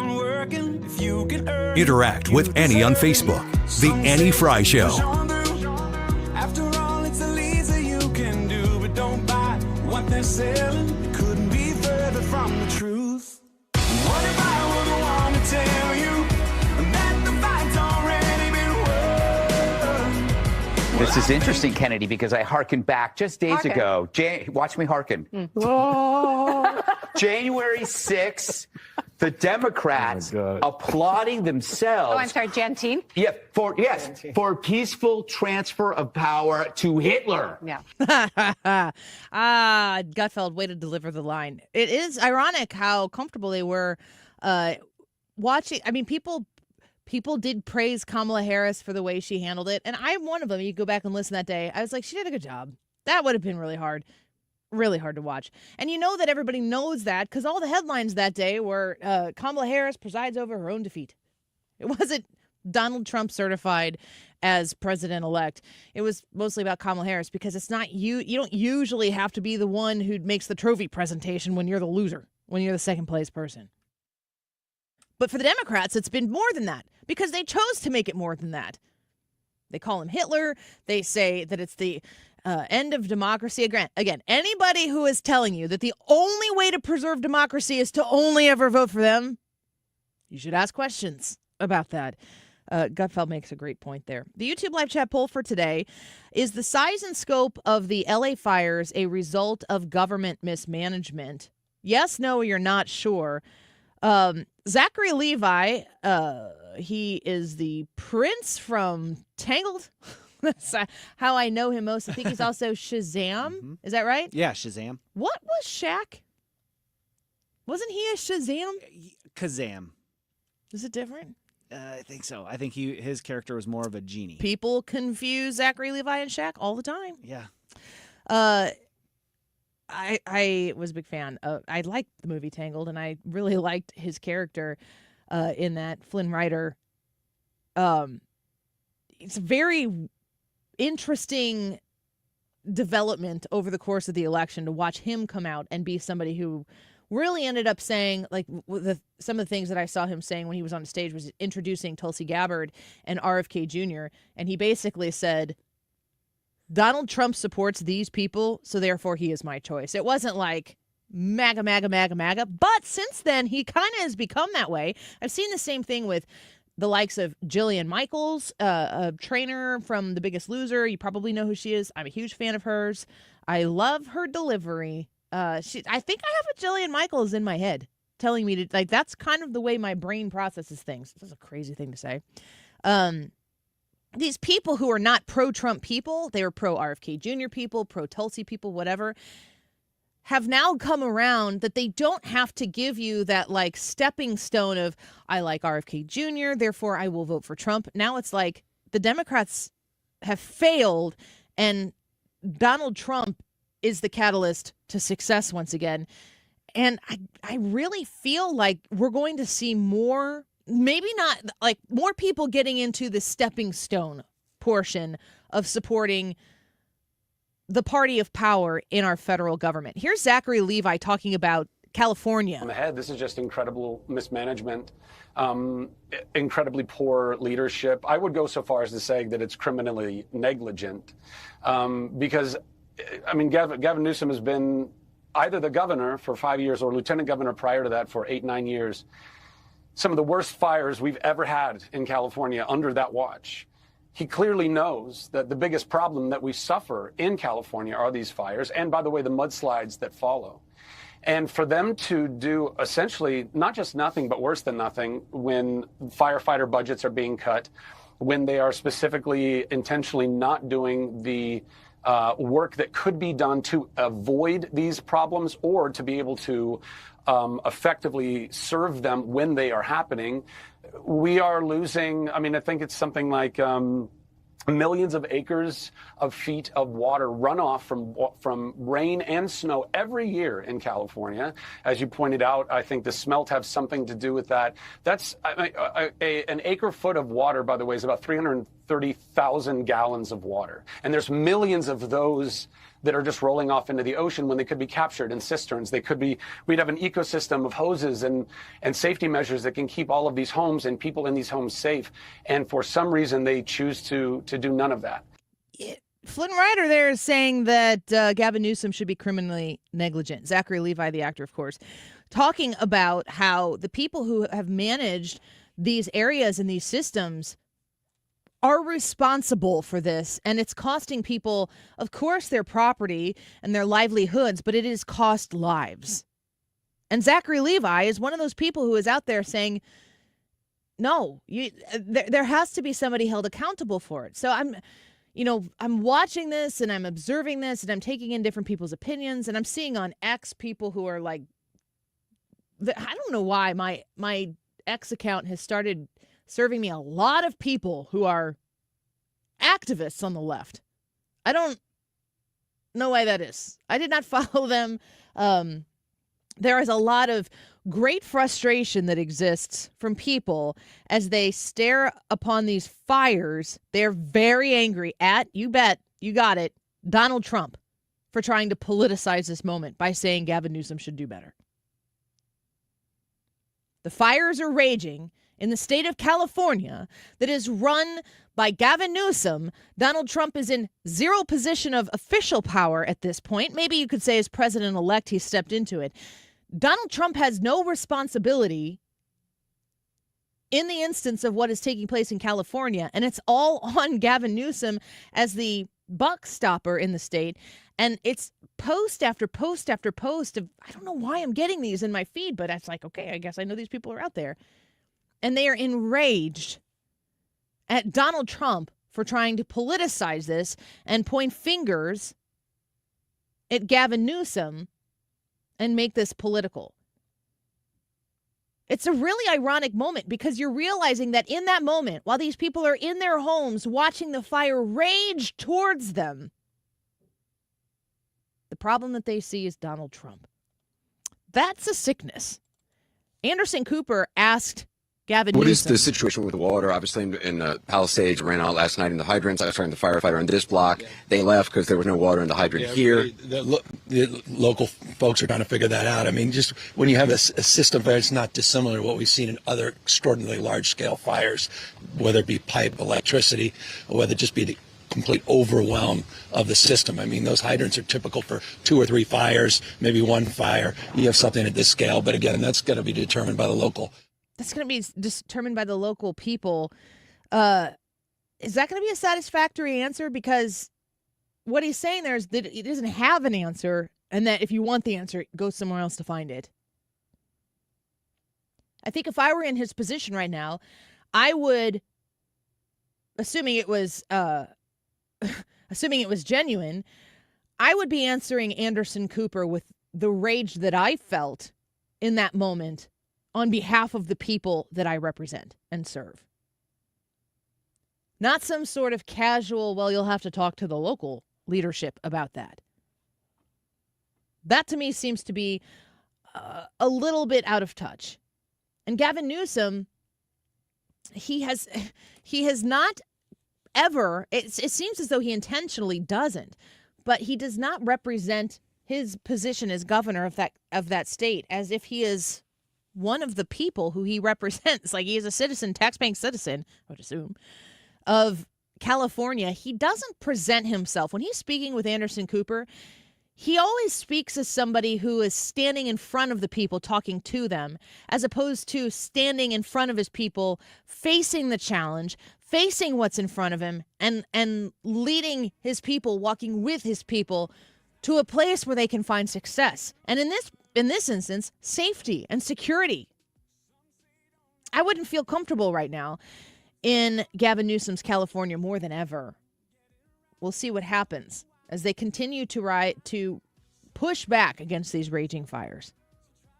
Go vote in the YouTube poll and let us know if you think that government has had an effect on the catastrophe. Annie Fry YouTube channel. We'll be right back. This new dose is... nope, that's not it. The price is nowhere to be found. Mr. Green? Hi, it's all good. We've got this. This is not just help from a Walgreens pharmacist. Oh, new prescriptions. Cool. Let me check to see if these are the lowest cost options covered by your Medicare plan. Oh, that's great. Thank you. This is someone supporting you every step of the way. Chat with a pharmacist today to find help saving. This is the human kind of help. Walgreens. This is a story of the one. As a maintenance specialist for university housing, he knows college students can major in wear and tear. Plus, housing so many students doesn't leave a lot of room to house all the supplies he needs. That's where Grainger comes in. With over 1 million industrial-grade products and fast, dependable delivery, Grainger carries the quality products he needs so he doesn't have to. From a new door hinge to a whole new faucet. Call, click Grainger.com, or just stop by. Grainger, for the ones who get it done. Guys, it's time to take charge of your health with my friends at Victory Men's Health. Mark Cox here. I already love what they do at Victory. They do hormone optimization, sexual health, weight loss, even vitamin deficiencies. Now they're offering specialty cardiovascular testing and even early detection cancer screening. Visit them at one of their 4 great locations, now in Sunset Hills, Town and Country, O'Fallon, Missouri, and O'Fallon, Illinois. Tell them Mark Cox sent you. Go to victorymenshealth.com. My name is Corporal Bradley Joseph Seitz. Jerry Reed. Kate Weber. These are real veterans facing a real challenge. I have PTSD. And I have PTSD. I have PTSD. Post-traumatic stress disorder can happen to anyone. I was still in a war zone in my mind. But treatment can turn your life around. Treatment has really saved my life. To learn about PTSD and how treatment can help you, call your local VA medical center or visit ptsd.va.gov. CiviaLaw.com is the website. Go check that out right now. If you were looking for legal help where they can assist you with all your legal needs in the area of estate planning, elder law. They also work with special needs, real estate, personal injury, business, and online forms. CiviaLaw.com is the website, and I encourage you to learn about them. They have 5 locations across the bi-state region. So if you're in Missouri or Illinois, yes, you can use Civia Law. And been very excited to hear that many of you have made that phone call to 833-995-WILL. That's 833-995-WILL. Todd Civia helped me to help my husband plan out our trust and make sure that our choices, our decisions are there on paper to protect us in the case of one of us passing away or both of us passing away. Our children are cared for, our estate is cared for, and that's because Civia cared for us. 833-995-WILL. That's 833-995-WILL. Go to CiviaLaw.com. KFTK FM Florissant. From the Under Law Injury Lawyers, GetJim.com studio. That's GetJim.com. 97.1 FM Talk. Always live on the free Odyssey app. Lisa Brady, Fox News. But they're getting some help from the weather today in California. Far from perfect conditions, but we're looking at much better situation across Southern California than we saw yesterday. That was a bit of an outlier. We don't typically see winds up to 100 miles an hour. Fox meteorologist Adam Klotz says wind gusts are down to 30 to 50 miles per hour in some areas, but deadly fires have destroyed more than 2,000 homes, businesses, and other structures in the LA region. Here in Malibu, we're seeing the effects of the Palisades fire. To the east of us, over near Pasadena, that's where the Eaton fire is burning. That fire estimated to be around 10,600 acres. That fire has claimed at least 5 lives, though the Los Angeles County Sheriff's Department says that they don't know how many people have actually died. Fox Business's Max Gordon. President Biden is set to hold a White House meeting on the federal fire response as President-elect Trump accuses the president, the California governor, and the LA mayor of incompetence. Mayor Karen Bass urging LA residents to heed evacuation warnings and help neighbors. Bass, who was out of the country when the fires began, was asked by reporters if she felt her leadership has been effective during the fires. She said her focus remains on saving lives and homes. Fox's Tanya J. Powers. The NBA just postponing tonight's Lakers home game against the Hornets. The second day a game is called off in downtown L.A. after an NHL postponement yesterday.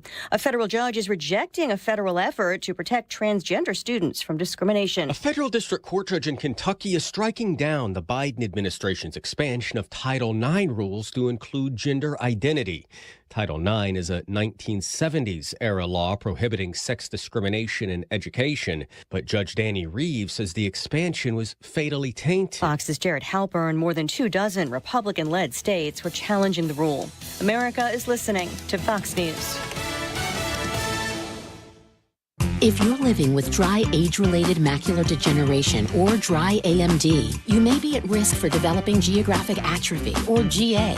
GA can be unpredictable and progress rapidly, leading to irreversible vision loss. Now there's something you can do to slow it down and get it going slower. iZurvey is proven to slow GA progression. iZurvey gets GA going slower. Izervay or avacin-capted Pagel is a prescription eye injection used to treat GA. Don't take it if you have an infection or active swelling in or around your eye. Izervay can cause eye infection, retinal detachment, or increased risk of wet AMD. Izervay may temporarily increase eye pressure. Your vision may be impaired after an eye injection or exam. Don't delay. Ask your doctor about Izervay today. Izervay gets GA going slower.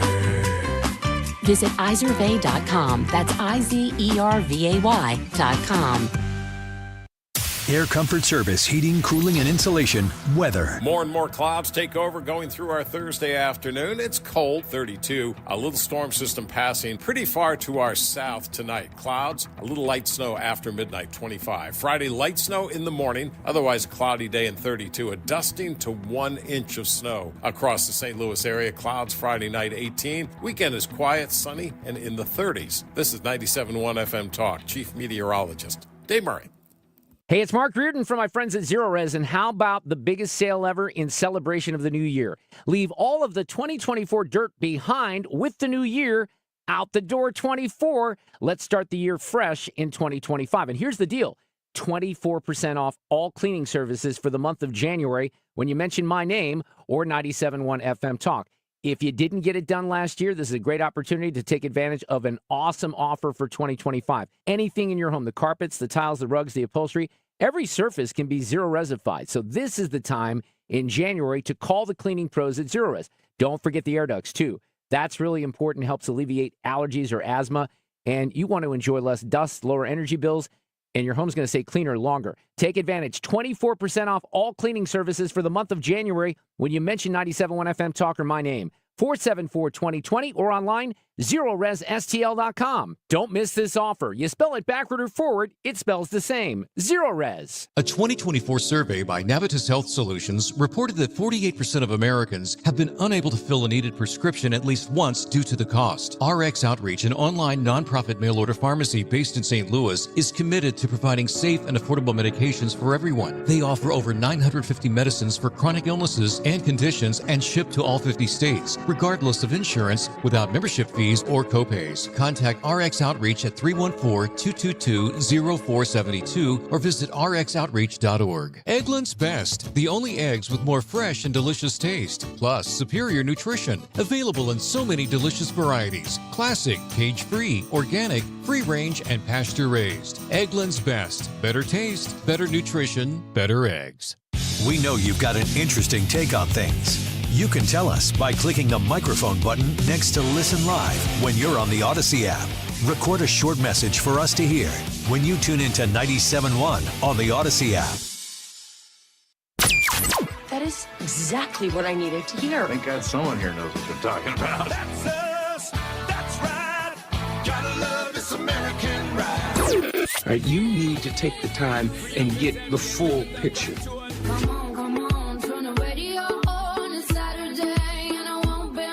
Don't get me wrong, I love the ladies. I mean, they rev my engine, but they don't belong in the newsroom. It is Anchor Man, not Anchor Lady.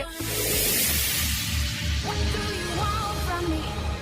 I'm not America's sweetheart. Goodness sake, kid. Keep your voice down. Your father's listening to the radio. I'm not America's sweetheart. This is the Annie Fry Show. Welcome back to the Annie Fry Show. We are happy to be with you this Thursday afternoon. It sounds like there's no more snow coming. And I was driving to work today, and it's kind of, all the roads were plowed for me that I was on. Like, all the roads were completely clear. There were no, well, that's not true. Downtown St. Louis, the lanes that I was driving in, coming in on the Stan Musial Bridge, off Tucker, or through Tucker, down to the radio station here, there was a completely clear lane to drive through, but there's still roads down here that have, like, packed in snow. It's going to snow again, and I'm wondering how that's going to affect all these roads that took how long to actually clear. I feel like I didn't know how to react to a bunch of snow. I got stuck in my driveway 2 days in a row. The first day I thought, I'll just open the garage door and zoom right on out of there. And I probably could have backed up all the way into the street. God willing, there were no cars coming. But I decided to do the little backup 90-degree turn so that I could pull out onto the road facing forward, and I got stuck. I got stuck in the middle of the turn. So I was perpendicular in the driveway. The next day, I thought, okay, I'll back up the way my husband went and snow-blowed the driveway. When I backed up the other way into the turnaround in our driveway and made the right turn to go out, I got my left front tire stuck in the non-snow-blowed portion of the driveway and had to make the call of shame to my husband and say, I'm stuck in the driveway again. It was not something I wanted to do. I even actually got out of the car and was trying to, with my hands in my gloves, dig the snow away from the tire so I didn't have to call him out. He had a snow day, so he was home, but not something you want to hear. Are you prepared for more snow to hit at your home? I was just thinking driving in, though, with the roads finally being cleared, this is a beautiful, beautiful snow. And everything that's untouched just still looks very blanketed because there was enough snow that you don't have the grass poking out everywhere, which kind of makes it look icky pretty quickly. It hasn't melted at all. It's glistening. It's beautiful. And I just feel like we haven't had this in so long. Ethan he's coming in the door here right now. I'm wondering if you being younger than we are, if you grew up, if you have recollections of playing in the snow a lot. Brad, do you? Are you like yeah. Did winter equate snow and sledding and snowmen and snow angels and snow ice cream, which you don't even know about? Not snow ice cream. My family never did that. That was something I was introduced to later on in life. But all the other things, yes. Sledding. My grandparents had a huge hill at their house. I can remember one year sledding down this hill that went kind of down into a ravine, and it banks up on the other side. We'd bank up, and then we would go down in the berm, and we'd jump across the pond, and then we'd have to bail off the thing before we ran into the fence in the pasture. It was a blast. And but that it was a staple of winter? Yeah, winter was we're going sledding at Grandma and Grandpa's. My kids don't equate winter with snow. Snow, it's almost like we're maybe 400 miles south, where it's like when snow happens, it's like, are you kidding me? Snow? What about you, Ethan? Your childhood? Yeah. Snow. Yes. I mean, snow is going out and throwing the football with Dad and running routes. Mm-hmm. It is trying to build a snowman, but usually not being able to get it above your knees because you didn't have enough snow. Yeah. It is sledding on the very small hill in our backyard, but when you're 7 years old, it's like, oh my gosh, this is awesome. Yeah, totally. I mean, I totally equate that with winter. Yeah. We have this little kind of, it's like a tiny little, I call it a bunny hill on the side of our house. Our house it's almost like there's a berm right there that you can go over. Maybe the elevation is, I wouldn't even say it's 6 feet. That's on one side. The other side, we have a walkout basement, so we're built up, and then the ground moves pretty dramatically below us, so we have this walkout basement. That's a little bit more dramatic on that side. And when our kids went out after the initial snow, in the middle of it still coming down, I was like, go on the bunny hill. Because I don't want to, walking up the hill, like the better the hill, the better the slide down. It's a challenge to walk up a big, steep hill that's super fun to sled over and over again in the snow. Totally. That's not easy. You ever see the videos of people going to Art Hill to sled? That looks like, I mean, I imagine that ride down would be very fun, but that trek back up, whoa, I might just be one and done. I'd be like, park the car at the bottom. We're going to walk up here and then you can't do that there. Well, I don't know. I've never been.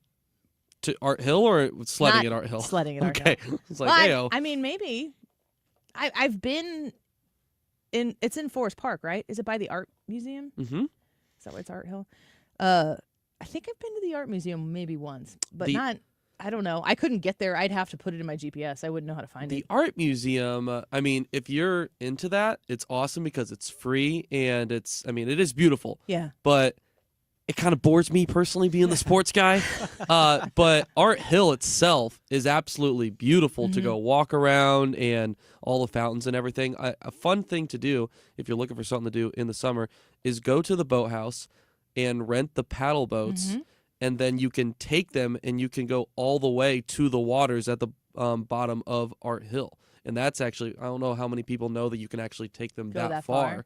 Yeah. So, I mean, if you paddle, I don't know how far that distance actually is, but can you tell that you're doing something physical if you're paddle boating like that, or is it just You pretty easy? tired by the? Are you saying are you tired by the end of it? I mean, if you strolled that amount of distance, at the end you'd be like, okay, I felt like I take a walk. yeah, but you wouldn't be like, no, you wouldn't feel like a workout. I mean, it depends on the temperature outside too, Yeah. though. I mean, like if you're doing the dead heat of summer, it's Sure. it's brutal. You can definitely make paddle boating an activity. Like you can make it a workout. But it can be depending a on casual stroll how- too. Yes.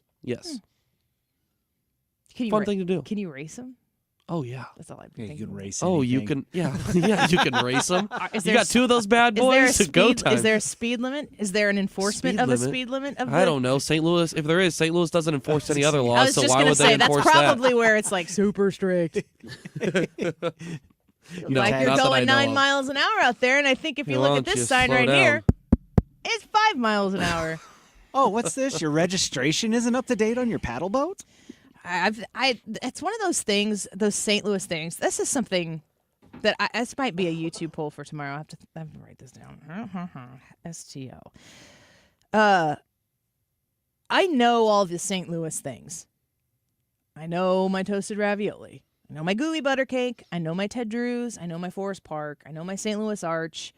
I'll probably throw in there St. Louis Cardinals, Blues, and City. But the Science Center and the zoo, I know all these things. Mm-hmm. It's almost for me like, as somebody who, like, the St. Louis Zoo would be, air quotes, my zoo. Mm-hmm. My home zoo. So I kind of think I have my own zoo. I think it is kind of funny how It's in Madison County. people do take so much pride in the zoo here because it is good. I But- think it's one of those like Yeah. St. Louis is a Somebody cool says city. something about the San Diego Zoo, and you're like, sit down.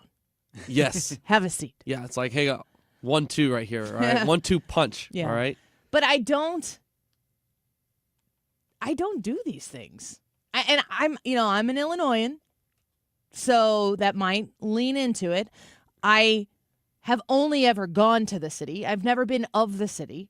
If I am in another part of the country and someone asks me where I'm from, I say St. Louis, or I will say the east side of the Mississippi from St. Louis, which people don't always even know is Illinois.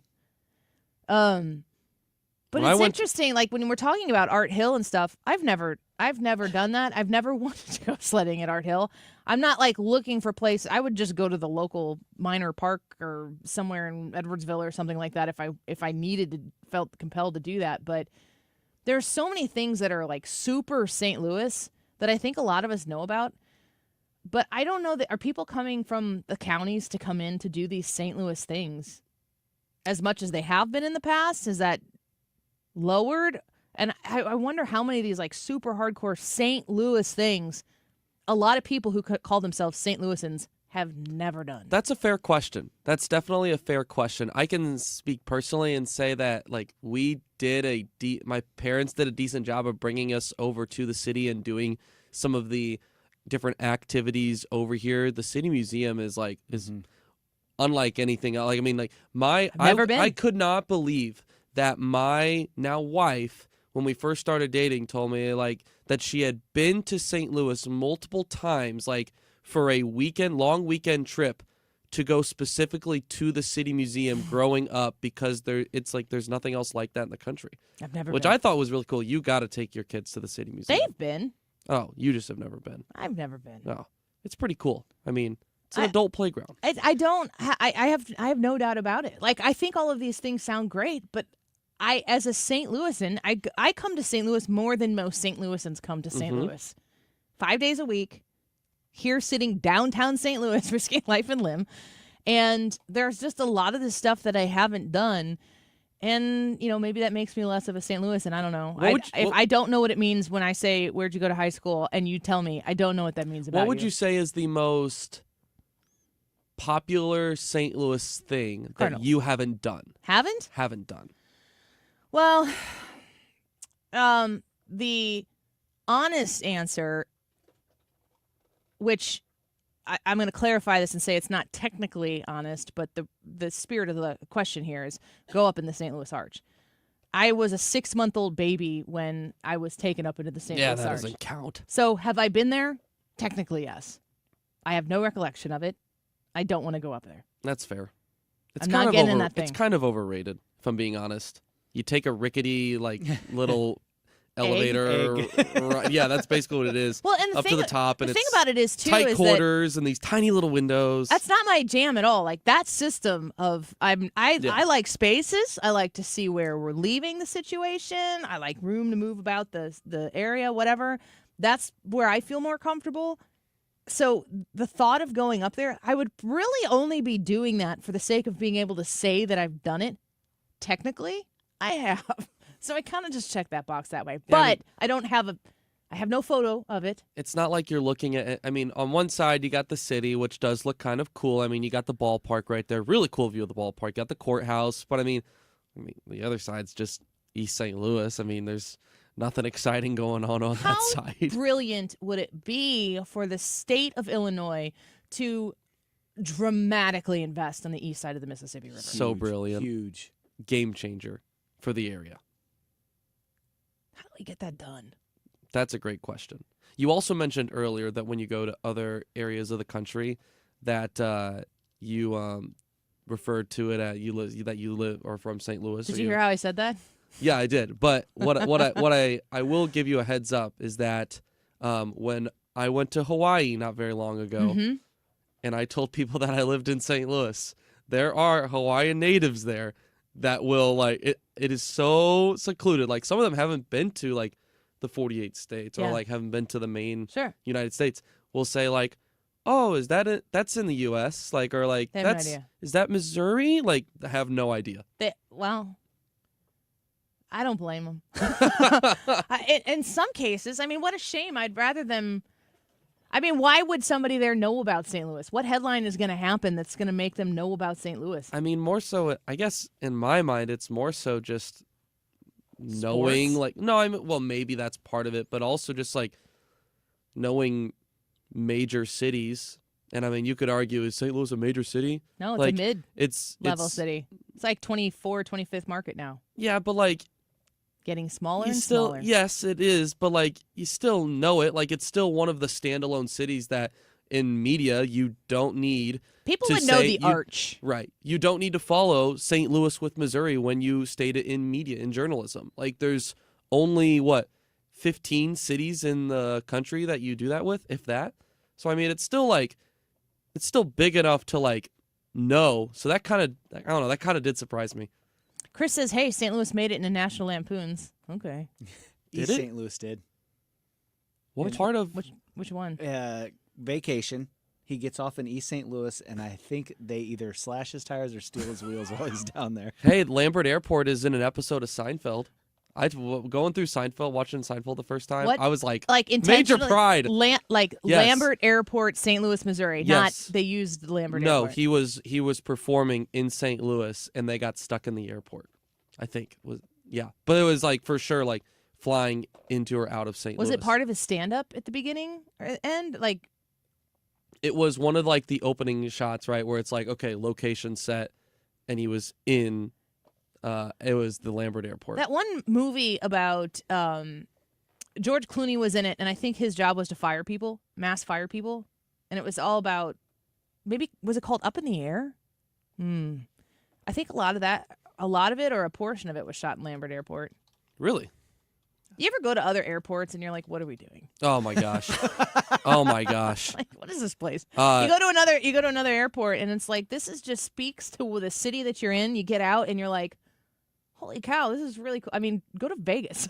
I'll say this. You get handed a slot machine as you're walking off of the plane. The nice thing about St. Louis is that you can have a, 12 o'clock flight and you can arrive at 11:15 and you'll be at your gate by 11:40. TSA pre-check. That's love it. And that is the best part about Lambert, but it is the most boring tiny little. It's not a bad airport. No, it's just beige. You go to like you said, to Vegas or Minneapolis, St. Paul, or I just went to oh goodness, what's the Salt Lake Cities? Salt Lake Cities was phenomenal. Oh yeah.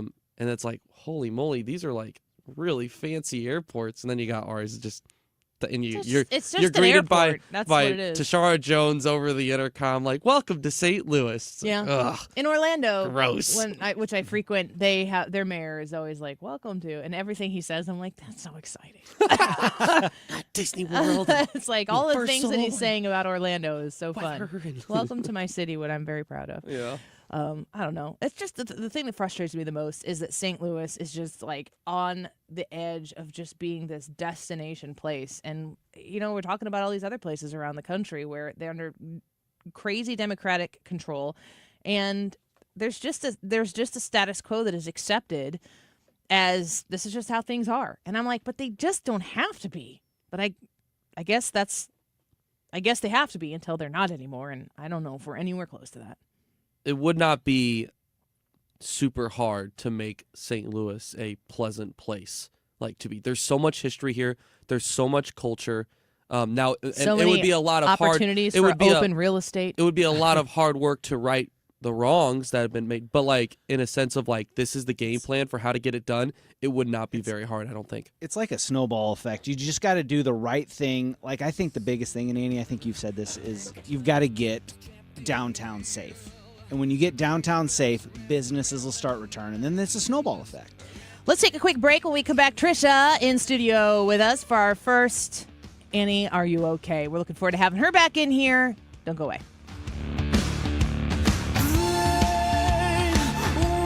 This is the Annie Fry Show. Follow Annie on X at Annie Fry Show.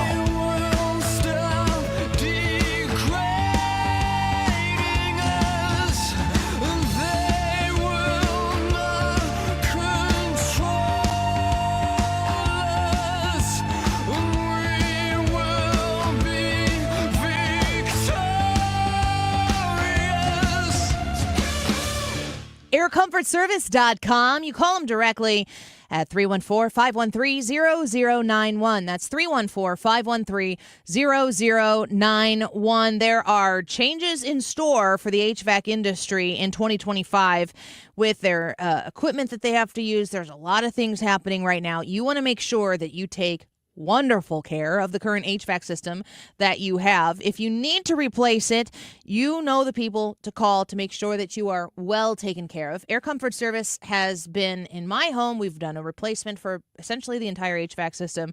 I trust them. They are good people. You are doing business with good people when you choose Air Comfort Service, and I think that matters a great deal. Right now, they have an awesome deal they're offering for folks who are looking to replace their HVAC system. You can get for free either attic insulation or an air purifier. Make sure that you talk to them about this amazing deal. Tell them you heard about it on the Annie Fry Show. Call them directly at 314-513-0091, aircomfortservice.com. Local news can come at you fast. Want the latest on what's happening in your backyard? Download the free Odyssey app. Follow your local news station, and you'll get alerts on the top stories making headlines in your city. You can stay in the know, no matter what you're up to, and be among the first to find out when news breaks. Plus, keep tabs on weather and traffic, so you're never caught off guard. To get started, download the Odyssey app. That's AUDACY, and follow your local news station. Do you want to kickstart planning for your retirement this year? I know a quick and easy way to do this. It's a 3-hour adult education class called Retirement Planning 101. It's kind of like getting the Cliff Notes on how you can make your money go a lot further in retirement. Hey, it's Dave Glover from KMOX. This one-night class is taught by a fiduciary advisor from Financial and Tax Architects with decades of financial planning experience. They're held at colleges and libraries throughout St. Louis. You're going to learn about tax saving strategies, IRA and 401k withdrawals, Roth conversions, Social Security, and more. There's no cost. Just bring 3 canned goods for the St. Louis Crisis Nursery. There are still openings for the classes this month and next, so call 314-350-8110. 314-350-8110. That's my personal number, 314-350-8110 for Financial and Tax Architects. The 28th Winter Warm-Up is coming to Busch Stadium and Ballpark Village January 18th through the 20th. The event features 3 days full of non-stop Cardinals family-friendly fun, including tours of the Cardinals clubhouse, admission to the world-class Cardinals Hall of Fame and Museum, plus access to the Cardinals Care Store, autographs, auctions, and an exhibit hall full of sports memorabilia and more. Tickets are on sale now. Proceeds benefit Cardinals Care and its mission to care for kids in the community. Find more details at cardinals.com/WWU. You're listening to the Annie Fry Show live from the Air Comfort Service Heating, Cooling, and Insulation Studio. Air Comfort Service is proud to support Greater St. Louis Honor Flight. Sign your veteran up for the Honor Flight today at gsLHonorFlight.org. And for heating services, visit aircomfortservice.com. The minds and voices that shape America are talking here. This is Brian Kilmeade. This is Griff Jenkins from Fox News. This is Jimmy Fallon. Stream it on the Odyssey app. 97.1 FM Talk. 97.1 on the Odyssey app on your phone.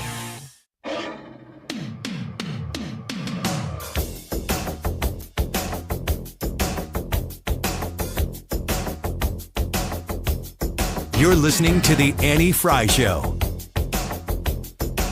Follow Annie on Instagram at The Annie Fry Show. We've really lost, in the wake of all the allegations of Michael Jackson or whatever, like the Prince of Pop, right? Or the King of Pop. Was he the king? Was he the king? Or is Elvis the king? He's the king of rock, though, I thought. Is he the king of pop? I guess he's the king. I don't know. I remember Prince of Pop. I don't know. I think that was Justin Timberlake. No, it says King of Pop. According to Reddit, King. He's the king of Yeah, pop. he's the Also king. just Google. And I think Justin Timberlake might have tried to be the Prince of Pop. Like, call me this. Everybody call me Dibs. this. Yeah. His music is so good. And then those allegations were so bad. So icky. So every time I listen to a song, I'm like, oh my gosh, I really like this. Can people know that I like this song? I have one R. Kelly song. I mean, there's a couple I really like, but I have one that I Remix to really Ignition? like. No, that one's Hot and fresh out the kitchen. No, World's Greatest. You ever listen to that one? Hey, I made it. I'm the world's greatest. It's so good, and it gives me all the feels. And every time I'm so conflicted because I'm like, I feel so But R. motivated Kelly is and terrible. uplifted, and he is the worst. Can we get a Trisha and Ryan Wiggins remix of that song? I like that sample you just Well, heard. she's already done her part. 6 to 9 months. Yeah, we can get him back on here and just try I to could trick him probably into have it. another baby before he could get that done. Yeah, I'm okay with that. You ready to do it? I'm not. Okay? I've done it. Been there, done that. And now it's time to play Is Annie Okay With This? Welcome back. Hey, thanks Happy for New Year. Happy New Year. Happy 2025. It's nice to see you. All right. Man gets trapped in self-driving cab. A Phoenix tech entrepreneur was trapped in a self-driving cab that continued to circle a parking lot, nearly causing him to miss a flight. I wonder how tight the circle was. I'm wondering that, too. He claimed on social media he got dizzy. So I'm thinking it was tight. going in loops. His name is Mike Johns. He couldn't get out of the Waymo taxi as it continued to do those loops. Waymo's support actually saw that it was happening, contacted him, told him to get on the app and shut it down. He did that and was able to get out of the vehicle. He ended up posting on social media saying that he did make his flight, but the experience has turned him off from using driverless taxis in the future. I know that you don't love driverless taxis. Not a fan. Do you like doing donuts? No. No, it's important for me to feel like I have control of the situation, and that is living on the edge of having control of a situation. I don't really see the point in it. You remember last week when Ryan was hosting and we did Annie, Are You Okay? And there was a very similar one to this. And instead of doing Is Ryan okay with this, we kind of did this like, would Annie be okay with this? And it was How'd that go? It was I thought like you'd expect. Yeah. Kind of like when I'm here. But there was one kind of along the lines of this, and it ended up being, I think, a similar question of like, are you okay with the self-driving taxis? She's not. So And that's Ryan why... did predict correctly that you would say you were not okay with them. Yeah, I'm not. I gotta go back and listen to that segment. I wouldn't. Just go back and listen to the one about Frank. I think at one point I think I was said there at for that one. One point, Annie has canceled all of her time off for next year after that segment. Oh, great. Yeah, I have to be careful about what I listen to and have opinions on, because if I'm going to take time off, somebody's got to do it. And if I don't like it and I'm compelled to come back in and like not surrender that time, then I don't get time off. So I just generally trust the people who are professionals who fill in, and also Ryan. Simultaneously a smart and terrible decision. Just kidding. Ryan will be back tomorrow. All right, no on donuts. Bank robber foiled because teller couldn't read his handwriting. This happened in northern Colorado. The man, who is now the subject of a police search, walked into a First National Bank and handed the teller a note, but the teller couldn't read it, leading him to become increasingly frustrated before ultimately leaving without any money. This was back in December, but authorities are still working to identify the suspect, who actually made no attempt to conceal his face during the botched robbery, so his picture's all over. Oh, no. But they haven't gotten him yet. Annie, are you okay with cursive writing? Yeah, I don't know if you guys, I don't know if I have a handwriting. You know, everybody, like you could be like, oh, that's Ethan's handwriting. Mm-hmm. I don't know if I write like a serial killer. I do too, and it changes all the time. Why? I don't know. Do you think maybe we overthink it? Do you overthink it? Well, if I'm thinking, I'm overthinking. It may depend on the amount of effort you're willing to put into None. that. Oh, okay. None. Never mind. I mean, I tried. like, this is my notebook, and if you look through here, you would be like, she should see somebody. Look at this psychopath writing. What is even? Do you see that? Can you? It's everywhere. Let me look at this before I show the. This I don't even know what that is. It made sense in the moment. It's kind of scratched on there. Well, when I'm writing things down in an interview, or when I'm having an interview, I come up. I mean, Hans von Spakovsky was on with us earlier. Tyrus was on with us earlier. These are my notes. I can put this up here. These are my notes from today when I was talking to Mike Bost. I wrote down cloture, committees, reconciliation, 2 bills versus 1 bill, April. STL. I don't know what that's from. Something else that we're talking about, but I write down one word when I'm thinking it because I have to let the answer complete of the guest. And with Congressman Bost, the way he was talking, I had so many questions that I wanted to ask him. And if it's somebody who knows what they're talking about and they're coming on and they're filling in a bunch of holes, I'm going to come up with like 5 questions while they're answering the one that I just asked. And if I don't write one, I can write one word down about that and I will remember it. Otherwise, I just get this jumble of thoughts in my head, and at the end of their question, I've got nothing. I don't know. It's probably weird. But my handwriting... Very inconsistent. I forget letters and words. Same. And go back, and like I'll have to put a vowel back in over here. And if it's not for anybody else, I just don't. I hate it when I'm filling out a card, and I forget a vowel, and I have to go back, and you've already bought the card, and you've started the whole thing. Totally. The worst. It's the worst. I have one party trick for filling out cards, and it's on the front of the envelope. If you're doing somebody's name, make the first letter of their first and last name huge and the rest of it small, and it looks like you've got a style, and it distracts from terrible handwriting. From the rest of it. Like, yeah. Yeah, when I sign my name Annie, like my actual autograph is really just an A, and the cross of the A just becomes a line. Mm-hmm. I might dot the I. Yeah. I might not. I don't have to. Gym owner bans new members in January. A gym owner in England is making headlines for turning away new members in the month of January. Clayton Lee says the purpose is to protect existing gym members from an influx of new joiners. Often, he says, that eager January newcomers wind up dropping anyway, as their intentions to maintain a New Year's resolution wear off. Annie, are you okay with New Year's resolutions? Yeah. I don't make them myself with great conviction, but I make resolutions with myself all the time, and some of them I stick to, some of I don't. It's really the first, whatever your goal is, it's really getting past the first 10% of whatever your goal is that completes the next 90%, because I'm a results-oriented person.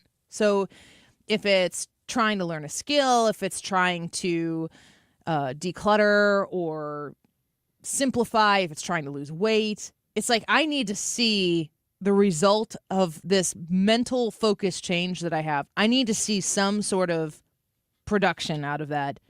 And if I see it and I like it, that'll drive me through the next 90%. Like I can, but if I can't get to that first 10% over that, I'm going to come up with something else to do with my time. That's fair. I did that with guitar. I thought I'd teach myself how to play guitar, and I worked on it, and I never learned anything, so I quit. Guitar maybe is 10%. hard. That was motivational. Yeah. So it's actually the opposite of what you're talking about. It just made me think of if I would have stuck with it a little bit longer. Do you guys have New Year's resolutions? I wouldn't say resolutions per se. I think with resolutions, I try to be careful with them because in my mind it can like pretty much ruin my December if I let it, because I can just in everything I do say like, oh well, January's coming. I'm gonna continue to be in the bad habits, the bad whatever I'm doing, and I use that have in the past used that as an excuse.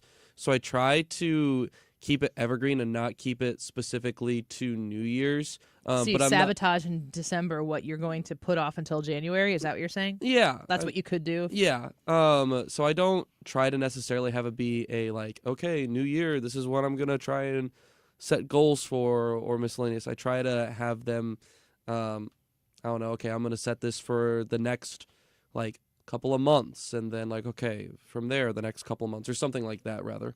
What about you, Brad? You got New Year's resolutions? If I do, they're usually really specific because I have to set a very specific goal and have something very specific to work through. The general stuff doesn't work for me. So, like, for example, one year I couldn't do a pull-up, so I resolved to be able to do 10 pull-ups by the end of the year. And so when you have that exact thing that you're working for, you go for it, and I was able to achieve that goal. But if I were to like, oh, my New Year's resolution is to lose a little weight, that's too general for me to actually have any success. So I don't really ever do anything like that. You? No. She, the guitar broke her. The guitar broke me. I tried to her. learn guitar 10 years ago. Never going to try something I haven't new tried again. anything since. Yeah, I don't. Do you own one? How far did you get? Yeah, I have a little acoustic guitar. I worked on it for weeks and weeks and weeks, and I just Was it couldn't- COVID? It didn't take.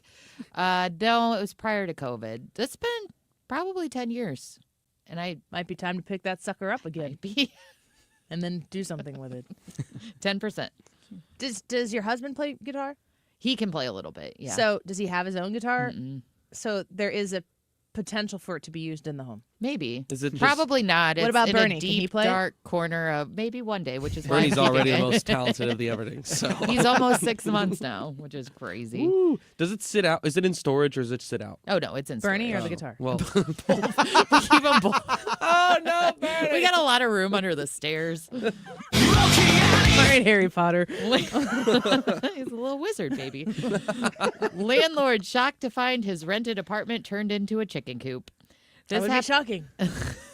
A Shanghai man was shocked to find the apartment he had rented out 2 years ago had been turned into a chicken coop and was damaged beyond repair. If you've rented out your property and 2 years later you're like, it's a chicken coop, some of this is on you. Little bit, but the rent was coming in on time, so Of course. he's more of a hands-off landlord. They were he's paying selling him. those eggs. But you gotta be paying somebody if you're not checking on it. You gotta Somebody be should paying be. somebody to manage the property Yeah. if you care about your investment. He did not until somebody called him and said there were strange noises and a foul smell emanating from the apartment. Foul A smell. foul smell. A foul smell.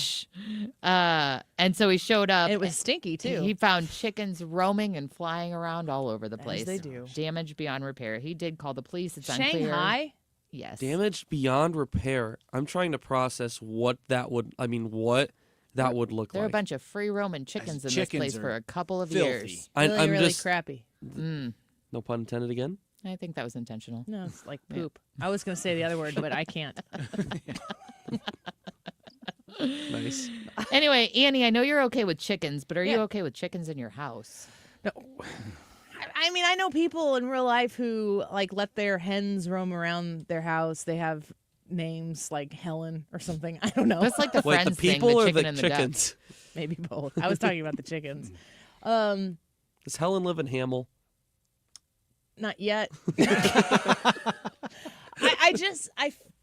I don't care what people do in their house if it's their property. Like I don't need to be judgy about that because whatever. But Do you want them in your house? No. Yeah, me No, neither. but I would love to have a chicken coop that my husband takes care of. I That would be love for great. you to have that too because I'd love an egg hookup. Yeah, I know. I think that it could be possible. Is there anything besides the egg production for the reason as to why you'd want a chicken coop?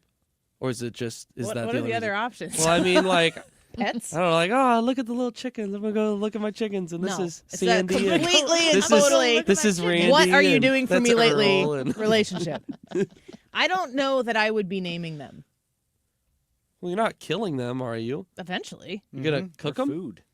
What do you think we're going to do? Bury them outside in the backyard? I mean, if you killed them, then yes. But Yeah, if you're you'd not have- going to kill them and they continue to just produce eggs, Until they don't. or do they stop? Well, if they kill them, they do. Yeah, But yeah, once you kill them and cook them. Yeah. Wouldn't it be weird if they were laying eggs on your table? But if you're Helen and you're inside. Dang it, Helen.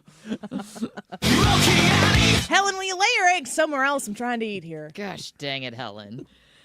All right, and couple implants magnets under their skin so they can connect when they touch. A Massachusetts couple went viral. Stop. Gross. First of all, Libby said, no, you don't eat layer hens, Annie. I know people who have eaten those. I always thought it was fierce. Second, what did you just say? A couple implants magnets under their skin so they can connect when they touch. What? It's a couple in Massachusetts. They went viral on social media after showing off their romantic body modification in which small magnets were implanted under the skin on their hands using a needle. Have you ever seen those socks that you can wear that have two arms hanging off of them? And they have magnets at the end of them. And when you're standing next to your like BFF, Yes, I have if seen they're this. wearing them, Mhm. all of a sudden your socks, how do you say this? Socks' hands Yeah, will that. touch. That's it. Your socks. Everything exists somewhere if you haven't seen it yet. But those are socks. These are people. No, now their hands can touch. They cut a little hole in their Hand hands. It's just amazing that it took magnets for them to figure out how to hold hands. It's been met with mixed reaction on social media. Yeah. Some people think Yeah. it's cute. Other people are totally freaked out by it. Someone noted Nobody that- thinks it's cute. Nobody thinks it's cute. Everybody thinks it's crazy. This is a show of love and passion and care for one another. Are you, Annie. you're talking about what these people did as a show, not this show. No. Because that's not true. No, not the show. love. Oh God, no. No. This show. Passion and caring. could you We're even also think that? connected. You go, this is a show. And I'm like, no, it's No, It's really this not. show. Ethan. This is a showing of passion and care for one another. Are you going to do this with your wife? I mean, I wouldn't write it off. I will mock you fiercely. Somebody on social media said that they've seen stylists do this to hold bobby pins. Can you imagine being in the grocery store and you've met the only other people to do this and you accidentally hold their hands? You reach for the same project. Just an immediate like. I didn't mean understanding. anything. I wasn't me. Then you get sued, harassment, things ensue. Annie, are you okay with magnetics? People are going to start putting magnets in weird places. Yeah. Hell, You're real connected. I wish Ryan was here. this clip segment. I wouldn't have to do would be in the 16 gutter. more minutes. 16 more minutes of Be the in the show. gutter. Don't even need to talk. Game over. Yeah. Weird. I'm gonna be done on that. I'm gonna be done with this whatever. segment on that. All but- right. Yeah. Where would you put your magnet? We'll be right back with the Annie Fry Show. Go vote in the Annie Fry YouTube live chat poll. Is the size and scope of the LA fires a result of government mismanagement? Yes, no, or not sure. Annie Fry on YouTube. That's youtube.com/@AnnieFry. Subscribe. Why haven't you done that yet? Do it now. Do it now, please. Pretty please. Vote in the poll. Leave a comment. We'll be right back. This is the Annie Fry Show. Find the podcast, on-demand audio, and more at 971talk.com/Annie.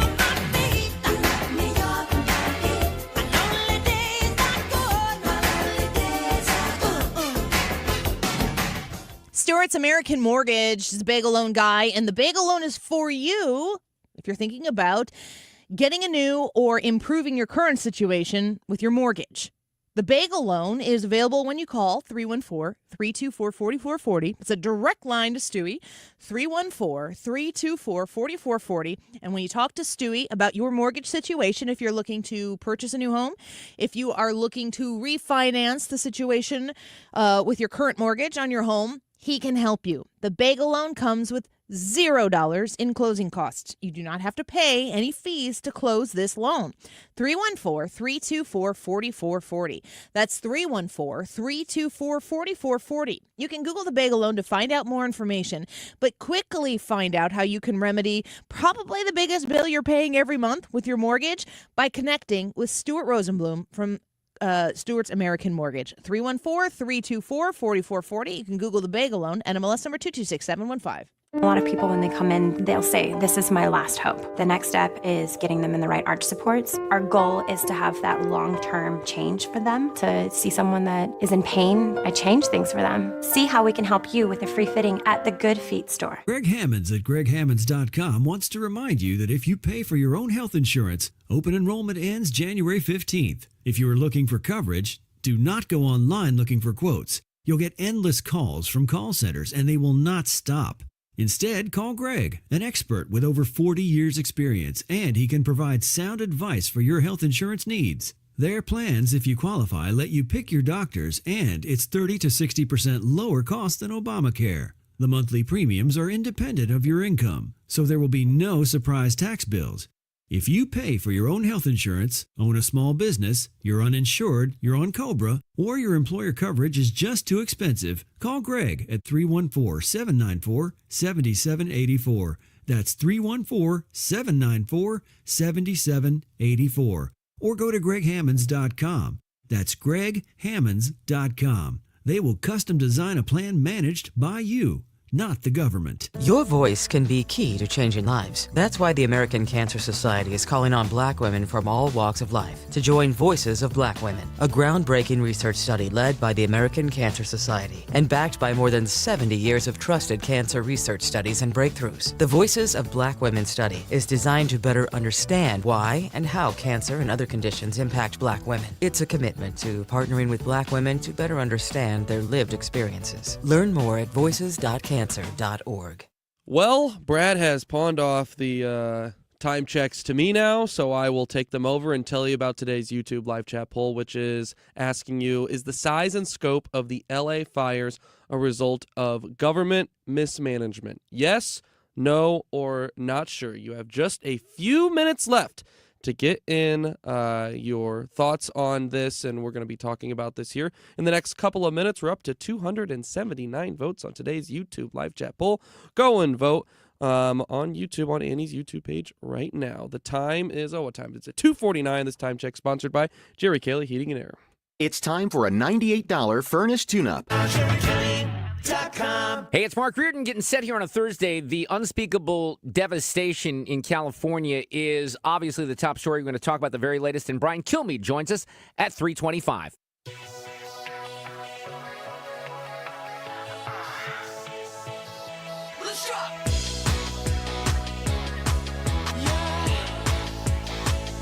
You're listening to The Annie Fry Show. The Annie Fry Show is streaming online. Watch us live on YouTube and subscribe.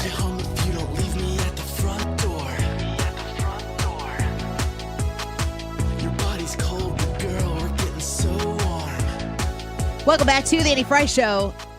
People are making these comments on the Annie Fry YouTube channel, and I'm really starting to think of the possibilities. If you had a magnet implanted into your skin, just think about all of the inconvenient things your hand had accidentally get connected to. Or someone said, you never want to drop paper clips again.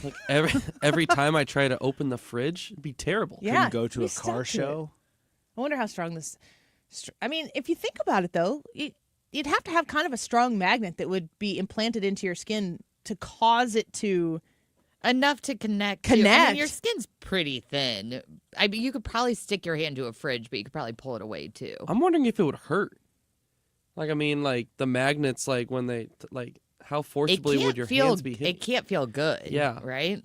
So stupid. I don't know. I'm not doing it. Me neither. That settles it. But it makes you wonder, you were open to it in the last. You said I wouldn't rule it out. It would probably be, for the sake of radio. Ethan was Annie. Googling how to magnet implants. Do you feel like the idea of getting a chip implanted so you can put your thumbprint or whatever and pay with a chip? Is there any part of that makes you feel like I could see that happening and I'd probably be okay with it? Unfortunately, yes. Really? Yes. Oh man. Wait, why? Explain. Go. I think that is so there was a long time where I thought I'll never put my credit card on my cell phone. Same. For example. But I do. I just think that as things become more normal in society is I think that is a way that it is going to be going to where you can use a body part to navigate society without having things. So much like the last segment, which body part? Where would you put your chip? No. I'm just here to pay my bill. Hold on, let me scan this.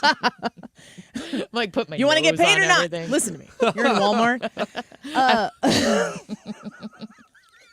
Just a whole new way to look at self checkout. They're like, excuse me, did you drop something? No, just check it out here. Looks like you're checking it out too. I'm just talking about the back of my hand versus the front of my hand. Obviously. I don't know what you guys are thinking. Sure, about. certainly. Yeah, no, I would like to say no, never, no chips, but yeah, probably. They'll probably break me eventually. But you could have like certain, you know how some big stores have checkout in the back? So you're going to need to take that and check out in electronics.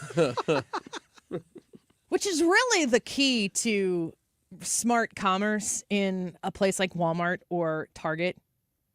If you need batteries, something relatively cheap, like I'm thinking under $20, you go back there and you make it the last purchase that you make, and you got your this. You talk about being a jerk. You go back to electronics, and you got like $250 worth of groceries, but you're buying batteries. You're like, I think I just check out back here. Ooh, yeah. Is that a thing? People do that? Can you do that? I will do that if I have probably 5 items or less. Walmart's Auto Center in O'Fallon, I always park outside the Auto Center. I go in and out of the store through there. I don't even go through the front doors. Do you get your groceries over there? Oh yeah. How much? Like no limit to what you? No shame. I mean, they've got a counter, and it looks like everything. They've got that would a be counter. It looks like the They same love it. They see check Brad bag. coming. They put their out to You're lunch like, sign. why is the counter even here The if only I can't difference- buy my eggs? The only difference is the guy has to come in from working on somebody else's car and ring you out. It's not a big deal, guys. To you. Wait, is that actually what they have to do? No, it's okay. it's usually like, wait, hold on. You got said that grease as a all over joke, his hands. but that But he totally is- could have been serious. he's the service manager of the auto department, so he's the guy you would talk to. Give get you a your look every time. How does that you he? go there. Yeah. How does he treat you? like a customer. With neglect. I mean, it's Walmart. They treat me like I would get treated anywhere else in that store. Is it what crosses the line to check out in a like the checkout space at the front of the store where the majority of everything is now self-checkout anyway? If you go to electronics, you can't self-checkout. No, what about, because I do this sometimes at the pharmacy. There's got to be a limit on pharmacy, too. You're standing there at the pharmacy. You got a full cart. You're picking up your script. They offer to check you out, but They offer, man. You put that You stuff do up it? on There's the, a line there's behind a you? counter. Yes. If I will have a cart full of stuff and you go back to, and I will go up to that counter as if I'm checking out my prescription there. And if they're like, oh, I can check you out. Oh, heck yeah. But If what they if- see my stuff and they say I can do that, we're going to What town. if it kind of becomes clear that they're asking, but they're really saying, like, I don't want you to say yes? That's passive aggressive, and it's also not my problem. Yeah, you got what you deserve. Don't Right. ask for it. Yeah. Okay. You answered my question. Brad says, hold this stuff. I'll be right back. I forgot something, and then comes back. I mean, honestly, if you're, I'll be right back. Can you just hold this Go here? get some deli meat. I'd I'll like to be do a right price back. check on this on the other side of the store. Sir, this is an auto center. Yeah, exactly. The YouTube live chat poll, let's go around the room here real quick. Is the size and scope of the LA fires a result of government mismanagement? Yes, no, or the very rare option of not sure? Brad, what do you think? I'm a yes on this. I think that there are so many small things that they could have been doing, like burn breaks, and then there's big things they could have been doing, like managing the waters better. That this is complete mismanagement. Ethan? If there was a stronger answer than yes, I would select it. No questions. It would no question ask if Hawaii, if Florida is does so well with treating the hurricanes, if the northern states do so well with treating the blizzards, then there's no excuse for why California should not be able to handle these wildfires. Trisha? Yeah, I lean towards yes. Yeah, I think I'm a yes, too. You want to give us the results of the poll today? 287 votes on today's YouTube live chat poll. Is the size and scope of the LA fires a result of government mismanagement? And this one is an overwhelming yes. 89% of voters said yes, 3% said no, and 8% said not sure. On a day that I gave you the opportunity to waffle a little bit, you guys were resoundingly a heck yes. Heck yes. The question is, will the people of California react and change the government that failed them? We will watch and we will report, as will Mark Reardon next on 97.1 FM Talk. Do you want from me? I'm not America's sweetheart. So beat the drum with me. You want to retire soon, but everyone keeps telling you to wait until you're 65. After all, that's the age that you qualify for Medicare and you're close to full retirement age. I'm Marvin Mitchell, president of Compass Retirement Solutions. In my new book, Retire Early, the 9 critical decisions when retiring before 65, I discuss proper planning to help make early retirement possible. When to take Social Security, what to do with your 401k, health care, how to maximize retirement income, and much more. Get a complimentary copy of Retire Early by calling 1-800-743-8510. That's 1-800-743-8510. Can you retire early? Call 1-800-743-8510 for your copy of Retire Early, the 9 critical decisions when retiring before 65. Investments and services offered through Compass Retirement Group, a registered investment advisory in Missouri and Illinois. Compass Retirement Solutions is not affiliated with the U.S. government or any governmental agency. You are not your diagnosis. A medical chart is not your identity. And vision loss does not define you. Your drive shows who you are. And you are not alone. Because we are driven too. To be a beacon of strength. A champion of courage. An advocate for hope. You are not alone.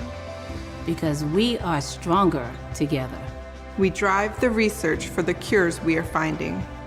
We're fighting macular degeneration, retinitis pigmentosa, Usher syndrome, and the entire spectrum of blinding retinal diseases.